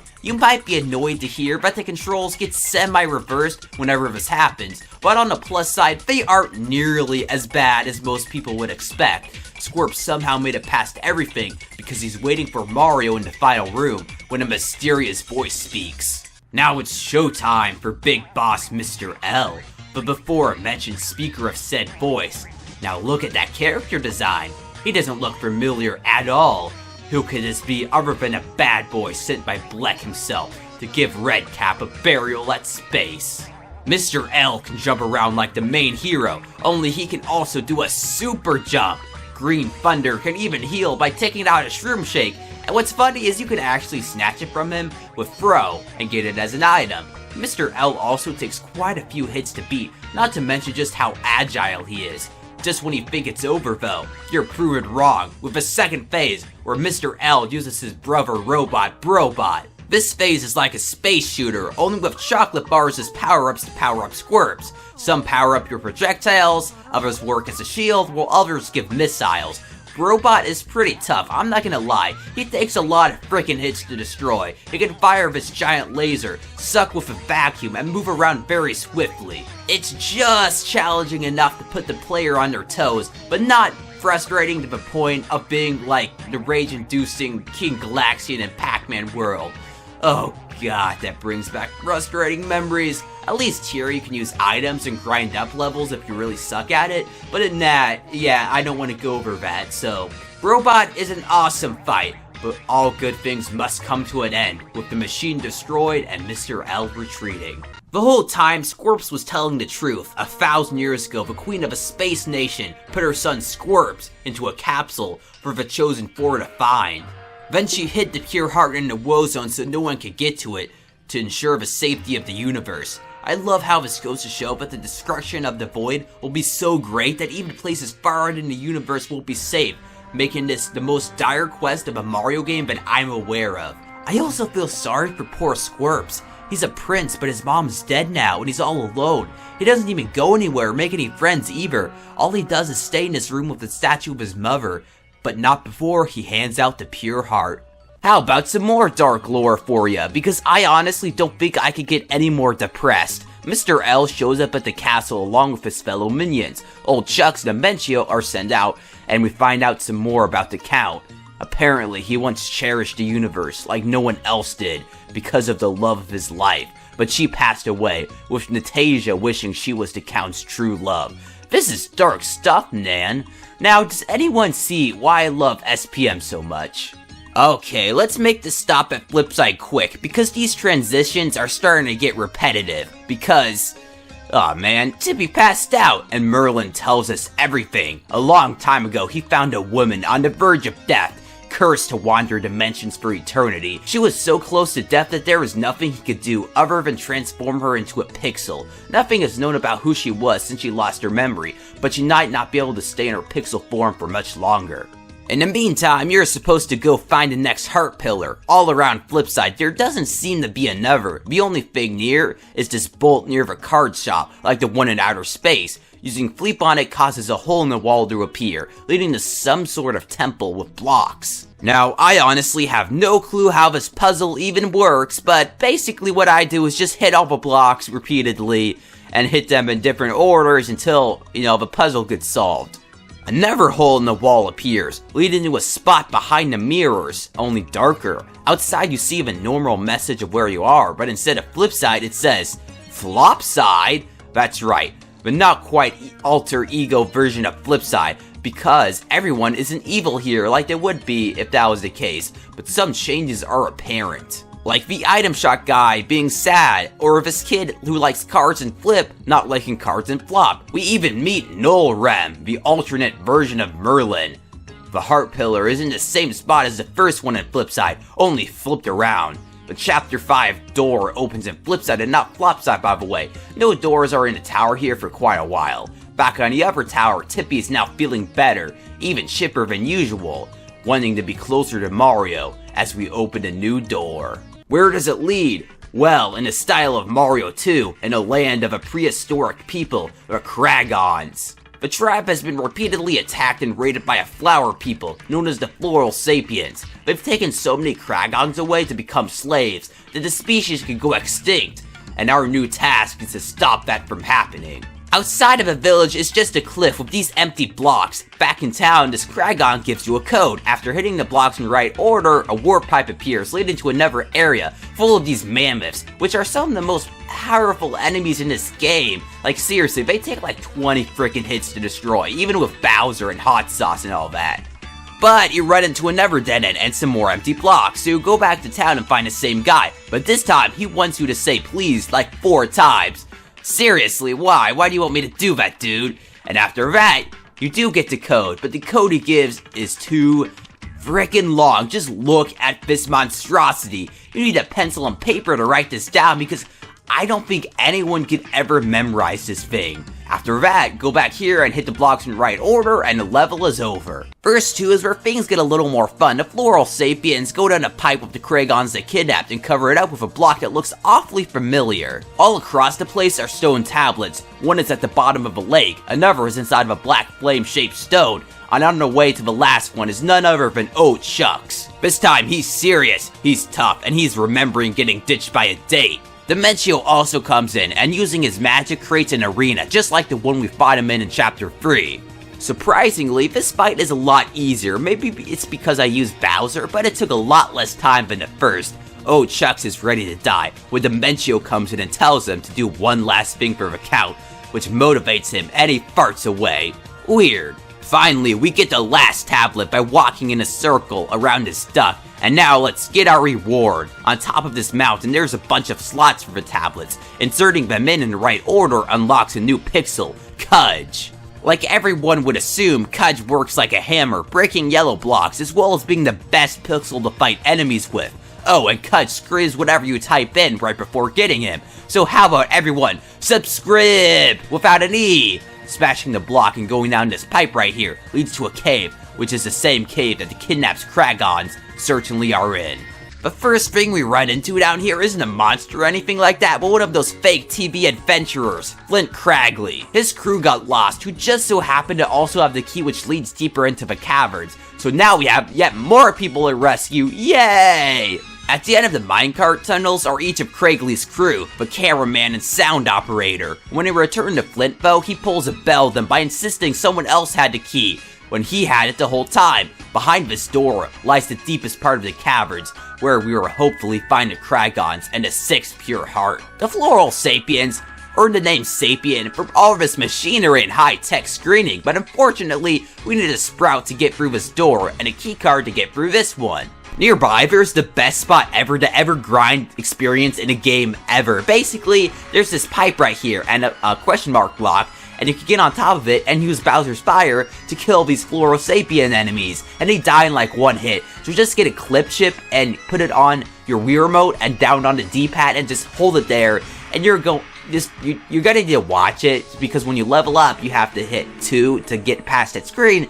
You just sit there and read a book or watch YouTube on your phone while you level up. But you're probably never gonna need to grind in this game that much because it's really easy, but if you have trouble, you know where to go. Down further in the caverns, we meet yet another pixel, Dodie. She can shrink the party small, making it possible to get through tight spots, including this one, which gets us a key card. In the room, we have a fight with Old Chucks, which is the same as last. We even get to keep the Sprout after fighting him, granting access to the final room. One weird thing you'll notice though is that Dimentio says the heroes are coming along nicely, whose side is he on exactly? Now that we've been screened for COVID-19, I mean, slave verified, we get into the final room right before the boss. There's a puzzle where you have to match the switch with the color of the painting above, and one thing I've never noticed is that if you try to climb a ladder as Bowser, he basically says he can't do it, and that's actually kind of funny. I guess that's an ingenious way not to have to program another ladder climb animation. King Crocus is in the final room. He's the one who enslaved the Kragons and also holds the pure heart. Can I just say though, he looks really creepy, and it's so weird that he looks so feminine, but he's a male. Don't get me wrong, there's nothing wrong with that, but in this context, it is really weird. The king has a leaf shield around him, which he occasionally pops out of every once in a while. There's also these flower weight things to jump on and reach the king earlier in the fight, while later on he moves around freely, while the leaf blade weight things wander across the room. This boss is no joke. He will take damage all the time, and it's so hard to get a good hit on him. Guess who's good at this fight though? That's right, the classic Bowser and Carry combo, added with a little meat to double your attack power. Bowser really isn't my first choice for most of the game because of how slow he is, but man does he pack a punch. And a question comes next of, did we just kill our opponent or only defeat him? And we killed him, or quote unquote, wilted him, same frickin' thing. Some plural sapiens come in and tell us that the king was just trying to look out for his people. The Kragons had dumped all their trash in the river, and that was their only water source. The polluted water that Crocus had to drink damaged his mind and made him go insane, and that's why he did the things that he did. Flint Cragley proves himself useful by using his celebrity status to tell all the Kragons about the water situation. He even makes a peace deal with the Florals, and all his people are freed. The pure heart is given to us, making this the biggest misunderstanding in Mario history that I'm aware of. Bleck's minions are impatiently waiting for him, with Mimi and Mr. L constantly complaining. Eventually they both go outside the Count's orders to stand by, and try to chase after and defeat the heroes anyway. In Flipside, we find another heart pillar, place the pure heart we just got inside of it, and another door opens. But before we go there, how about we do some side quests first? Starting off, let's finally get the Flipside Pit of 100 Trials done and over with. I should mention that Thousand Year Door also has a Pit of 100 Trials, but the reward in my opinion isn't worth the time, but still cool nonetheless. It's a bag that lets you store like 20 items instead of 10, and a bunch of items and badges.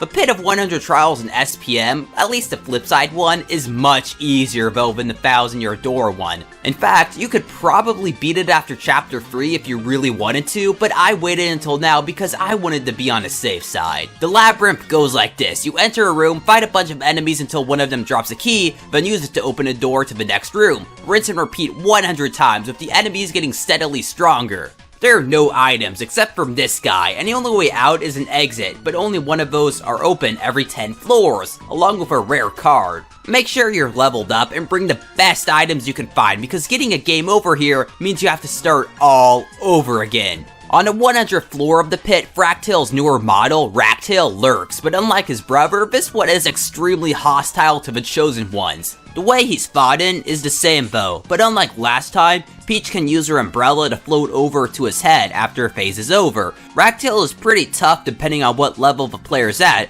but you can wait until after you beat the game if you want. The final reward for completing this task is totally worth it though. You get another Pixel, Dashel. He is useful, he boosts your speed by a lot. After getting Dashel, it's so hard to start a new file all over again because it's so freaking convenient running with him. It's like playing Red and Blue after playing like anything after Ruby and Sapphire, or playing the whole game all over again, or a Pokemon game all over again, I should say, without the bike. It's hard to do. There's also a Flopside Pit of 100 Trials, but I'm not doing that because it is really, really hard, and you have to do it twice, and I'm lazy, so we're not doing it. I am going to do another side quest though, this one being pretty easy. Marily has opened up a new shop in Flopside, but along the way she lost her crystal ball, and asks us to get one from Mervily in Flipside. Mervily will give us the crystal ball when we go ask her, but she wants a favor from us first. Get a training device from Bestovis, so we go to him and he asks for a you-know-what from his cousin Watch It.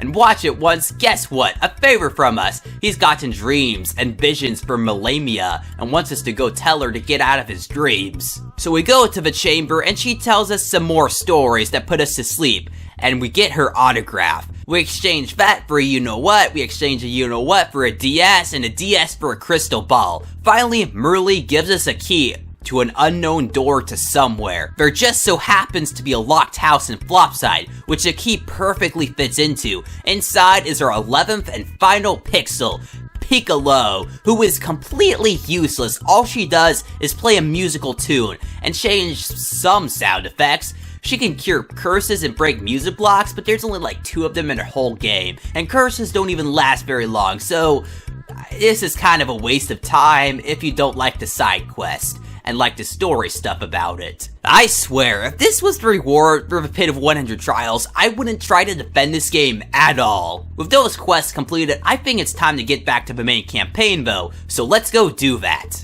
This time around, we have a land based off of old Japan, the Samur Kingdom. Here, the void is humongous, meaning this world will probably be the first to go. Despite this, the king holds the pure heart, and we'll give it to Mario if he fights in the duel of 100. The goal is for Mario to fight 100 samurai guys, who are closer to enemies in terms of stats than bosses, which isn't too bad considering Bowser can obliterate all of them in a matter of seconds. There's not really much else to say other than you fight a bunch of guys. In Duel 20, the void grows even larger, taking up the entire sky, and Count Blex comes in to see the show. He sees all worlds and everything as useless, being better off as erased forever. He does reveal he did care about one thing once. Someone named him Pawnee, which rings a bell with Tippy. With the Samur Kingdom coming to an end, the tournament is cancelled, with the rest of the Samur guys standing down.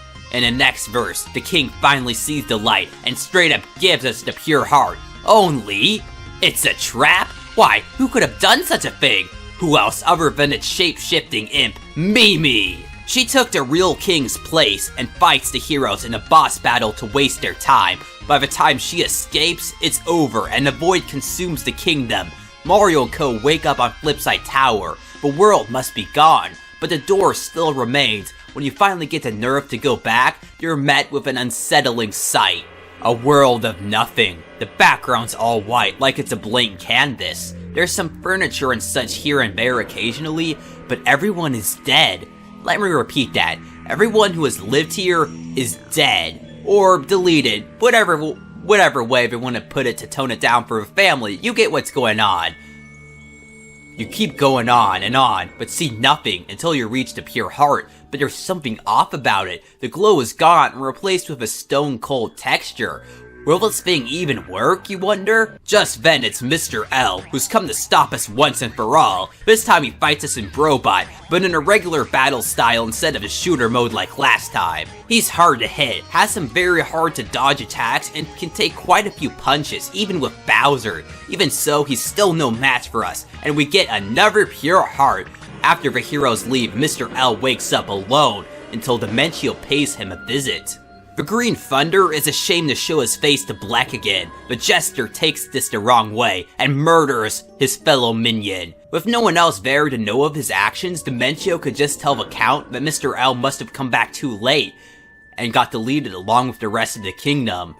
Chilling. Truly chilling, but if you can believe it, what comes next is even darker. Not knowing what to do with their new pet rock, the quartet go back to Merlin to see what to do next. Merlin, however, doesn't even know what to do next, and says the pure heart won't do anything if we put it in a heart pillar, meaning we're screwed, and the world is doomed! Dimentio even waltzes in just to rub it in, and I love how Bowser is more annoyed about wasting his time than the world coming to an end. The Jester further solidifies the impending doom by ending the lives of Mario, Peach, and Bowser, with Merlin, Tippy, and the other Pixel standing there mortified at what they just saw. Moments later, Mario wakes up in hell. That's right, Thousand Year Door might have had demons and stuff, but in SPM, you actually go to hell itself. Well, it's not like the Christianity's version of hell, you know, Lake of Fire. It's more like the Greek underworld version. But it's still unsettling nonetheless, and dark, and I have no clue how this got through the rating board.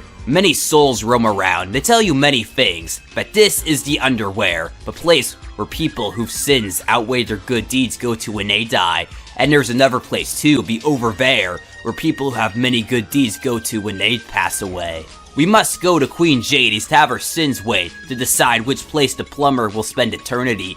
No one else is with you, by the way. Not Tippy, not Bowser, not Peach, not even other pixels. Just him himself. So this part can be pretty challenging. You can flip and jump, and that's pretty much it. On the way there is the River Twigs, based off the river Styx from Greek mythology. There is a ferry ride over there, but the gondolier says that the river is a collection of sinners' tears. That's a lot of frickin' tears. How many people have been crying over here? That's gotta be like years and years of, no, millennia of crying. That's not possible. Queen Jady's herself is a little shocked that we still have a pure heart with us, but gets a phone call, a phone call, about someone named Loveby going missing. Quite recently though, someone sunk down to the bottom of the River Twigs. She says it's unlikely to be Loveby, but gives us the key to the sewers below the river bed anyway, and we go down there. So far you're thinking, okay, this place isn't so bad, no one's being tortured or impaled or beheaded or anything. Well, just wait here, because the River Twigs is where all the really, really bad people go, like Hitler, after they die supposedly. In the water, you can see these enemies, known as underhands. They try to grab you. Could it be that they're souls grabbing for a way out of what they've been punished to? Well, the music would suggest it. Some players have sworn, although I can't hear it myself, that you can hear the words in the music, "Forgive me and help me," while listening to it. Well, now, I honestly can't hear this at all, but it's creepy nonetheless. Overall, I think this is the creepiest location to ever be in a Nintendo game. Just like I said in my top 10 creepiest Nintendo levels videos, but I don't want to dwell on that much longer, so let's move on. At the bottom of the riverbed is a door, which leads to the sewers. There's some puzzles with water, and Mario can somehow change the water level by talking to a switch. He doesn't even have to touch it, just say, "Hey." I wish I could do that.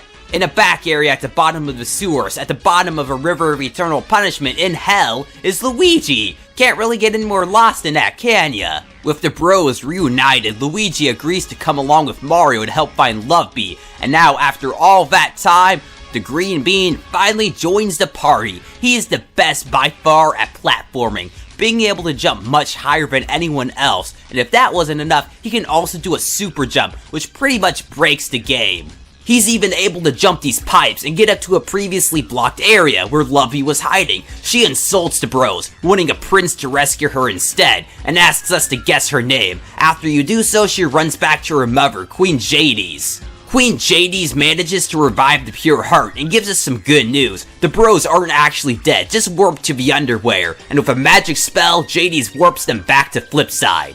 Everyone is happy we're okay, but what about Peach and Bowser? All we can do is put the next heart in a pillar and hope we find him in the next world. Where does this one take place? Well, Dimentio sure kept his promise, because it's the underwear. There's a pure heart somewhere in this afterlife, so let's go ask Queen Jady's about it. She's shocked and tells us to ask the King of the Overbear about it, and also asks us to take her daughter, Loveby, there so she can return there safely, for you see, a monster escaped that was locked in the deepest section of the underwear, even deeper than the River Twigs, and all her men are busy trying to locate it. She's kind of annoying, honestly, and talks in Old English. Oh, I'm sorry, early modern English. Might as well be another frickin' language. The Queen opens a door to the Underwear Road, the road between the two realms. Well, it's less of a road though, and more like a temple. You must navigate many dark rooms and get up to the top of a room and answer the riddle of a door guy.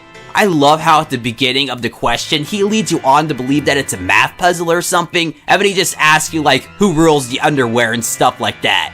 In the next room, we find 3 guys trying to keep a locked door shut, with them thinking that the beast is in there. But no, it's just Bowser. He's confused and angry, so thinking that the bros just left him there to get rid of him, he fights them. And you know what I hate? How come he has so much HP? I only have 45, but he has at least 80. And as soon as he's back in the party, his HP's back down. What's with that?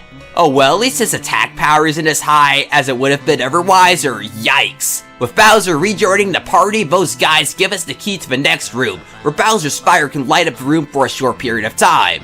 There's another door guy on the top of this one too, but instead of asking questions, you have to memorize shapes. What am I, 6? Finally, there's an old lady who asks you to get a book from someone earlier in a level, so she warps you back to the start. At least I don't have to backtrack back there, but why isn't there a portal or something so you don't have to backtrack there again? Now that she has her diet book, she rewards us with what else but a key. On to the final stretch with the return of the Flump Wheels and another door guy, but unlike the others, this one doesn't ask riddles. No, he makes you battle your way out of this one, not like in any other battle in the game. No, but in the style of a Mother or Dragon Quest game against the Underchomp. Much effort went into this, and yet it's the only fight in the whole game that's like this. You can use pixels, special techniques, etc. I don't know what all the pixels do during this fight, but I do know that this would have made a great side boat or something. With that beast slain, to hell with hell and on to heaven. Verse 3 is the heavenly gap between the two realms, the over there stair, and in the sky is the void. Now you can tell things are really bad if the afterlife, the friggin' afterlife is doomed. Like in the Great Tree, the goal is to reach higher and higher and occasionally solve puzzles and stuff. Unlike the guys who had to suffer in the crappy land below, Peach got the luxury of being teleported to the over there stair. She ate the golden fruit, which permanently puts her to sleep like Snow White, and the only way to wake her up is with the taboo fruit. We don't even know what the taboo fruit looks like, and there are a lot of trees around with fruits, but you only need 2, a black one and a red one. The black one wakes up Peach from her slumber, making our party full for the first time ever. With her parasol, we can float across a big gap, leading to an even higher part of the stair.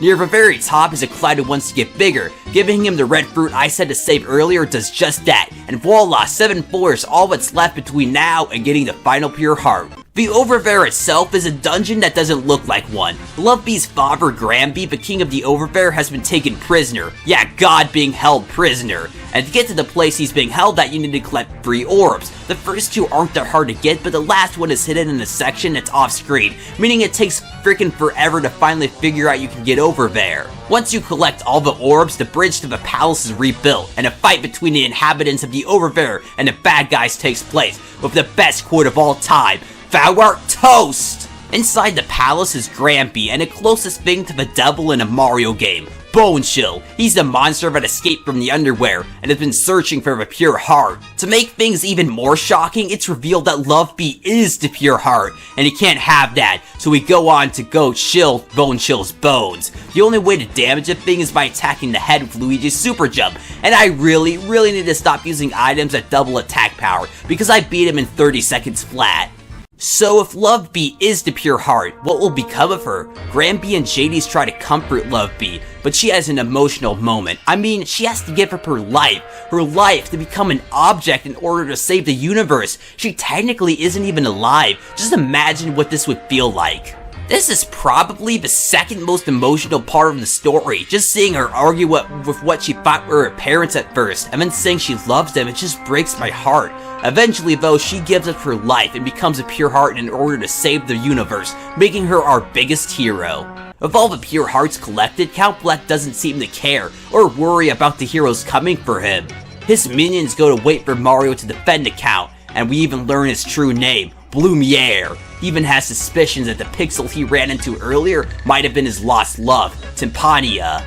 But as he says, there's nothing anyone can do now. And the flip side, Tippy seems to remember Blumiere and is sad to learn we must destroy him to save the world. We put Lovebee in the final heart pillar, creating one last giant door appearing on Flopside Tower, with Merlin and Norlem waiting for you. Be sure to get the best items you can find, because it's finally the moment you've been waiting for during the whole journey. It's time to enter Count Bleck's castle. Bleck has no intentions of saving himself, making everything even more depressing. The castle is confusing, and the enemies are tough as nails. At the end of each stage, one of the heroes fights one boss.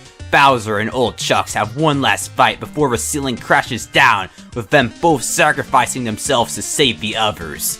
In 8-2, Mimi uses her shape-shifting to disguise herself as Merlin and Merlee, asking Mario questions like, what's the thing he hates the most? What's neat is there's an option for Francis. If you choose him, he actually gets warped there, but at this point you'll be way stronger, so he's a complete pushover now.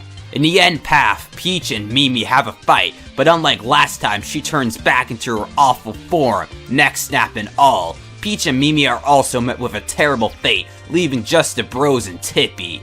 In 8-3, we run into Dementio. He has us play a game of hide and seek, where we search through various levels in the game to find secret bolts to warp to the next area. Once you go all around the multiverse and back to the castle, Dementio reveals his and Count Bleck's true intentions. Count Bleck doesn't plan to remake the world like he said earlier. He plans to permanently leave everything in ruin forever. Dementio was also the one who rescued Peach earlier in the game, and purposely made sure everyone was strong enough to defeat Count Bleck, but he too has selfish intentions. Mario and Luigi refuse the offer, with the latter staying to fight the magician, but Jester gets the last laugh unfortunately, as he creates a firebox around him and Luigi. Mario is now the only hero left standing. Can he alone stop the Dark Prophecy? Next is the final verse of the final chapter, 8-4. This level is tough. There's a maze where you have to flip into 3D, and that's confusing, and there's also tons of enemies, a lot of which have over 200 HP.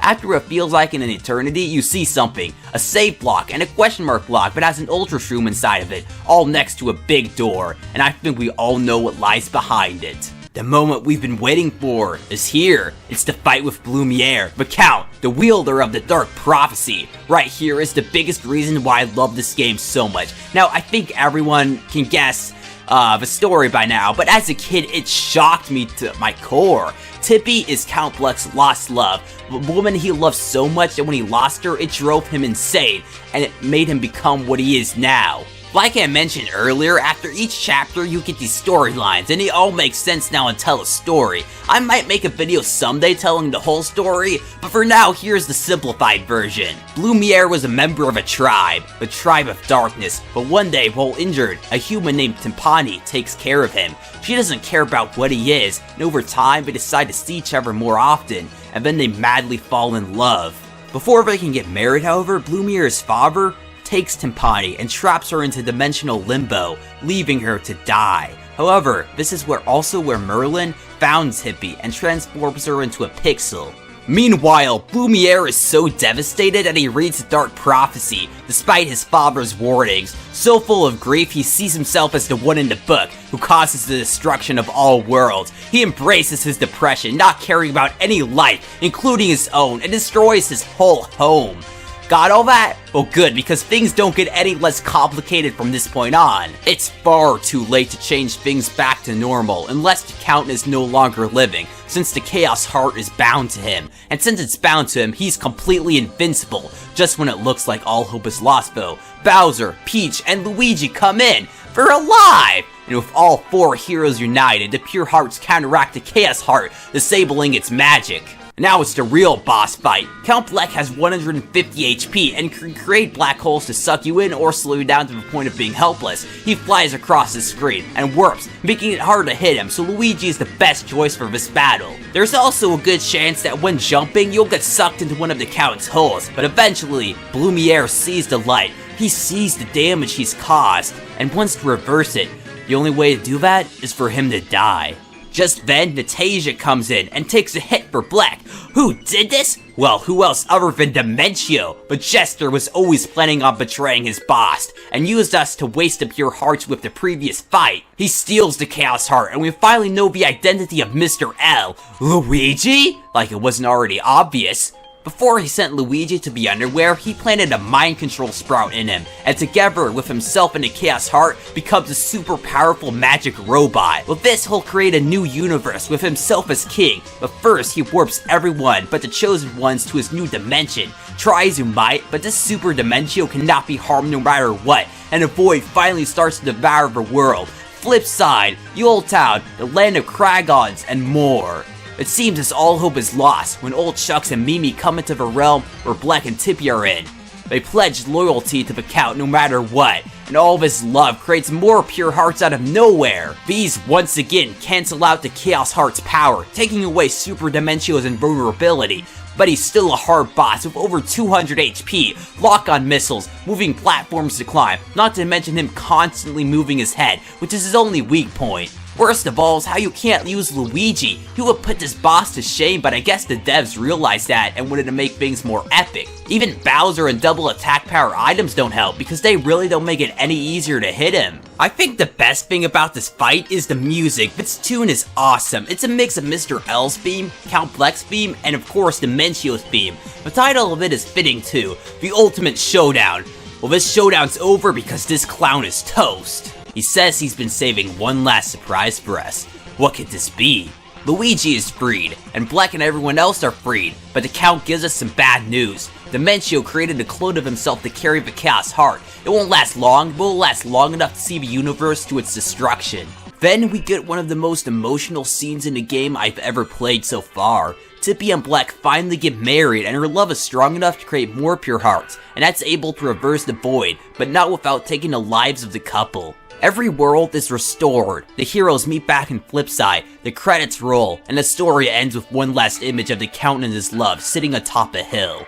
Super Paper Mario truly is an incredible game. It's such a shame that nobody likes it. The story is just incredible. I remember crying at the end of it the first time I played this. In fact, even though this is like my 9th playthrough, plus I'm an adult now, it still puts a tear to my eye. The thing about it though is that it gives me a feeling of happiness, of awesomeness of being alive. Very, very few games make me feel this way story-wise. The only other ones I can think about are the Mother games, Majora's Mask, and the other Paper Mario games to a lesser extent. The characters are very fleshed out, plus we can't forget all the amazing humor. The thing though is, everyone complains about Mario games today being too similar to each other. Now, out of every game I've played in the franchise, this is probably the most different one from the bunch, and yet people still complain about it. I guess it's all because of the gameplay not being like the first two installments, and I get that, but it's still pretty good. Sure, it takes some time to get used to, but that's no excuse to keep bashing it over and over again. If you're watching this video right now and want to go buy the game for yourself, just do it. It's only like 10 to 20 bucks. And I'm sorry if I spoiled the whole thing for you, but hey, I gave you a warning at the beginning. As for the other Paper Marios, well, I'll play the other free someday. Sticker Star is for a 3DS, and recording on a 3DS is impossible unless you buy a modded system. Unfortunately, the main manufacturer of them has stopped, so the only way I can record it is either getting a camera really up close to it, or the result would look like utter crap. And I'm not skipping it to get to the other two, Color Splash and Origami King. I want to play all these games in order. Plus, I don't even own Origami King yet, but I promise that as soon as I do get a modded 3DS with capture and an HDMI capture card, I'll review the other three. But until then, this has been Josh from Alpha Leaf Gaming.